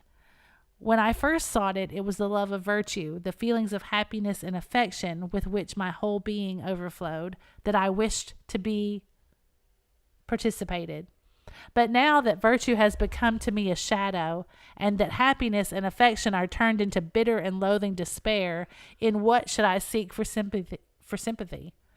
I am content to suffer alone, while my sufferings shall endure. When I die, I am well satisfied that abhorrence and opprobrium should load my memory. I don't know that word either. Once my fancy was soothed with dreams of virtue, of fame, and of enjoyment. Once I falsely hoped to meet with beings who, pardoning my outward form, would love me for the excellent qualities which I was capable of unfolding. Oh, I was nourished with high thoughts of honor and devotion. He wants to be loved for his excellent qualities. But now crime has degraded me. See, he knows. He knows what we've been saying. He's past saving. But now crime has degraded me beneath the meanest animal. No guilt, no mischief, no malignity, no misery can be found comparable to mine. They've had very similar paths, very similar walks. When I run over the frightful catalogue of my sins, I cannot believe that I am the same creature whose thoughts were once filled with sublime and transcendent visions of the beauty and the majesty of goodness. Yep. But it is even so. The fallen angel becomes a malignant devil. Yet even that enemy of God and man had friends and associates in his desolation. I am alone. Wow. You who call Frankenstein your friend seem to have a knowledge of my crimes and his misfortunes, but in the detail which he gave you of them, he could not sum up the hours and months of misery which I endured, wasting in impotent passions. For while I destroyed his hopes, I did not satisfy my own desires. They were forever ardent and craving. Still I desired love and fellowship, and I was still spurned. Was there no injustice in this? Am I to be thought the only criminal when all humankind sinned against me? Why do you not hate Felix, who drove his friend from the door with I don't know. Do you know what that is? Contumely? Yeah. It's Contumely. Contumely? Why do you not execrate the rustic who sought to destroy the Savior of his child? Nay, these are virtuous and immaculate beings. I, the miserable and the abandoned, am an abortion to be spurned at and kicked and trampled on. Even now my blood boils at the recollection of this injustice. But it is true that I am a wretch. I have murdered the lovely and the helpless. I have strangled the innocent as they slept, and grasped to death his throat who never injured me or any other living thing. I have devoted my Creator, the select specimen of all that is worthy of love and admiration among men, to misery. I have pursued him even to that irremediable ruin. There he lies, white and cold in death. You hate me, but your abhorrence cannot equal that with which I regard myself. I look on the hands which executed the deed. I think on the heart in which the imagination of it was conceived, and long for the moment when these hands will meet my eyes, when that imagination will haunt my thoughts no more. Fear not that I shall be the instrument of future mischief. My work is nearly complete. Neither yours nor any man's death is needed to consummate the series of my being and accomplish that which must be done, but it requires my own. Do not think that I shall be slow to perform this sacrifice. I shall quit your vessel on the ice raft which brought me thither, and shall seek the most northern extremity of the globe. I shall collect my funeral pile and consume to ashes this miserable frame, that its remains may afford no light to any curious and unhallowed wretch who would create such another as I have been. I shall die. I shall no longer feel the agonies which now consume me, or be the prey of feelings unsatisfied yet unquenched. Is he saying he's going to get on the funeral pyre with him? Yeah. Wow. Yep. Bruh. He is dead who called me into being, and when I shall be no more, the very remembrance of us both will speedily vanish. I shall no longer see the sun or stars, or feel the winds play on my cheeks. Light, feeling, and sense will pass away, and in this condition must I find my happiness. Some years ago, when the images which this world affords first opened upon me, when I felt the cheering warmth of summer, and heard the rustling of the leaves and the warbling of the birds, and these were all to me, I should have wept to die. Now it is my only consolation. Polluted by crimes and torn by the bitterest remorse, where can I find rest but in death? Colleen says contumely, insolent or insulting language or treatment. Okay. Thanks, Colleen. Thanks, Colleen.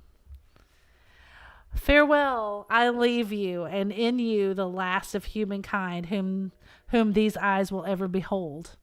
Farewell, Frankenstein. If thou wert yet alive, and yet cherished a desire of revenge against me, it would be better satiated in my life than in my destruction. But it was not so. Thou didst seek my extinction, that I might not cause greater wretchedness. And if yet, in some mode unknown to me, thou hadst not ceased to think and feel, thou wouldst not desire me a vengeance greater than that which I feel. Blasted as thou wert, my agony was still superior to thine, for the bitter sting of remorse will not cease to rankle in my wounds until death shall close them forever. But soon, he cried, with sad and solemn enthusiasm, I shall die, and what I now feel be no longer felt. Soon these burning miseries will be extinct. I shall ascend my funeral pile triumphantly and exult in the agony of the torturing flames. The light of that conflagration will fade away. My ashes will be swept into the sea by the winds. My spirit will sleep in peace, or if it thinks, it will not surely think thus. Farewell. You want to read the last paragraph? Sure. Okay. He sprung from the cabin window as he said this, upon the ice raft, which he lay close to the vessel. He was soon borne away by the waves and lost in darkness and distance. The end. Wow. Whoa! So he, yeah. Mary Shelley, I am like kind of dyslexic about that. Mary Shelley, 1797 to 1851, was a lifelong reader, writer, and editor. She was married to Percy Shelley, one of the greatest English poets.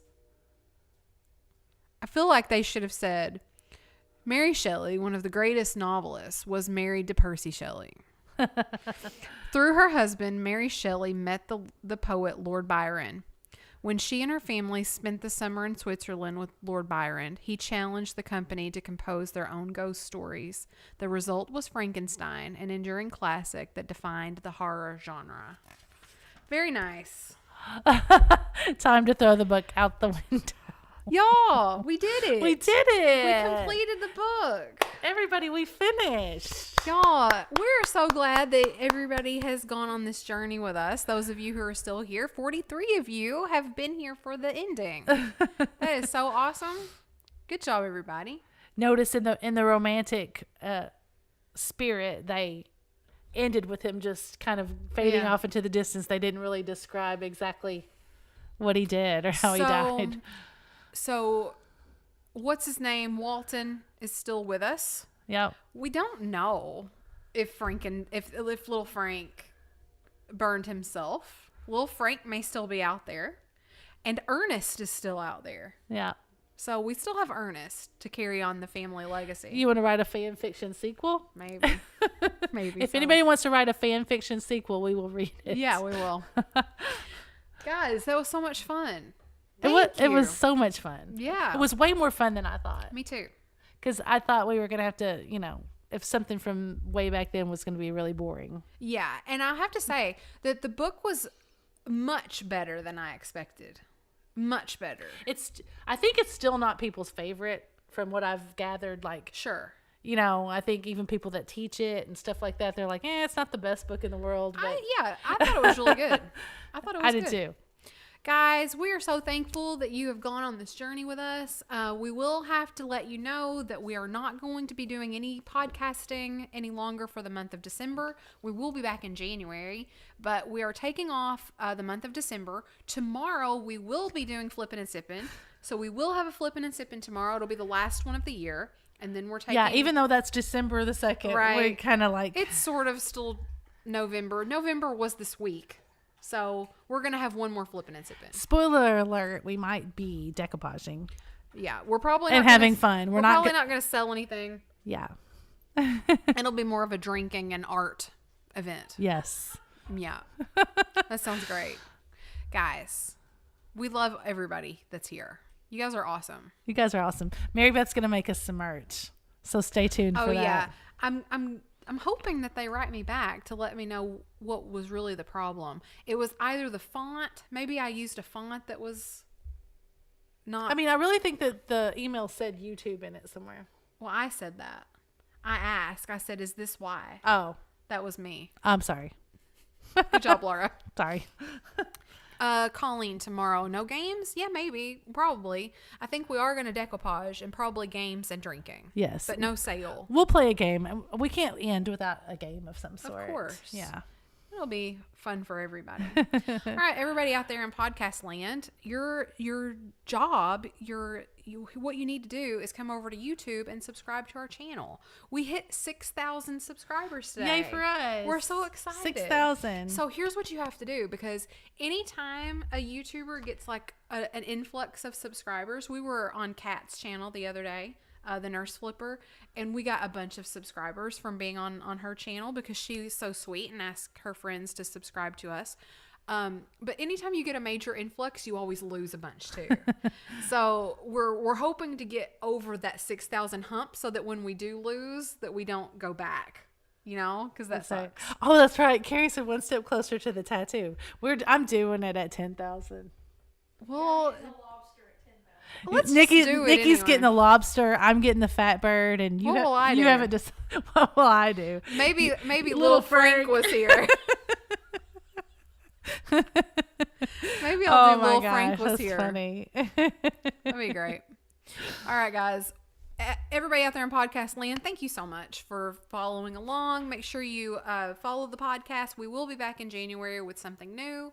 Come over to YouTube, subscribe to our channel. Those of you who are watching later on YouTube, put down in the comments below what you want to see us do next. Yes. Do keep in mind that if you want us to read a book, we do have to read something that's in the public domain. Yes. So we can't just read anything because we'll get a copyright strike and they could take our channel down. So it does have to be something that's either in the public domain or that we get permission for. We do have a permission pending for Touch Not the Cat.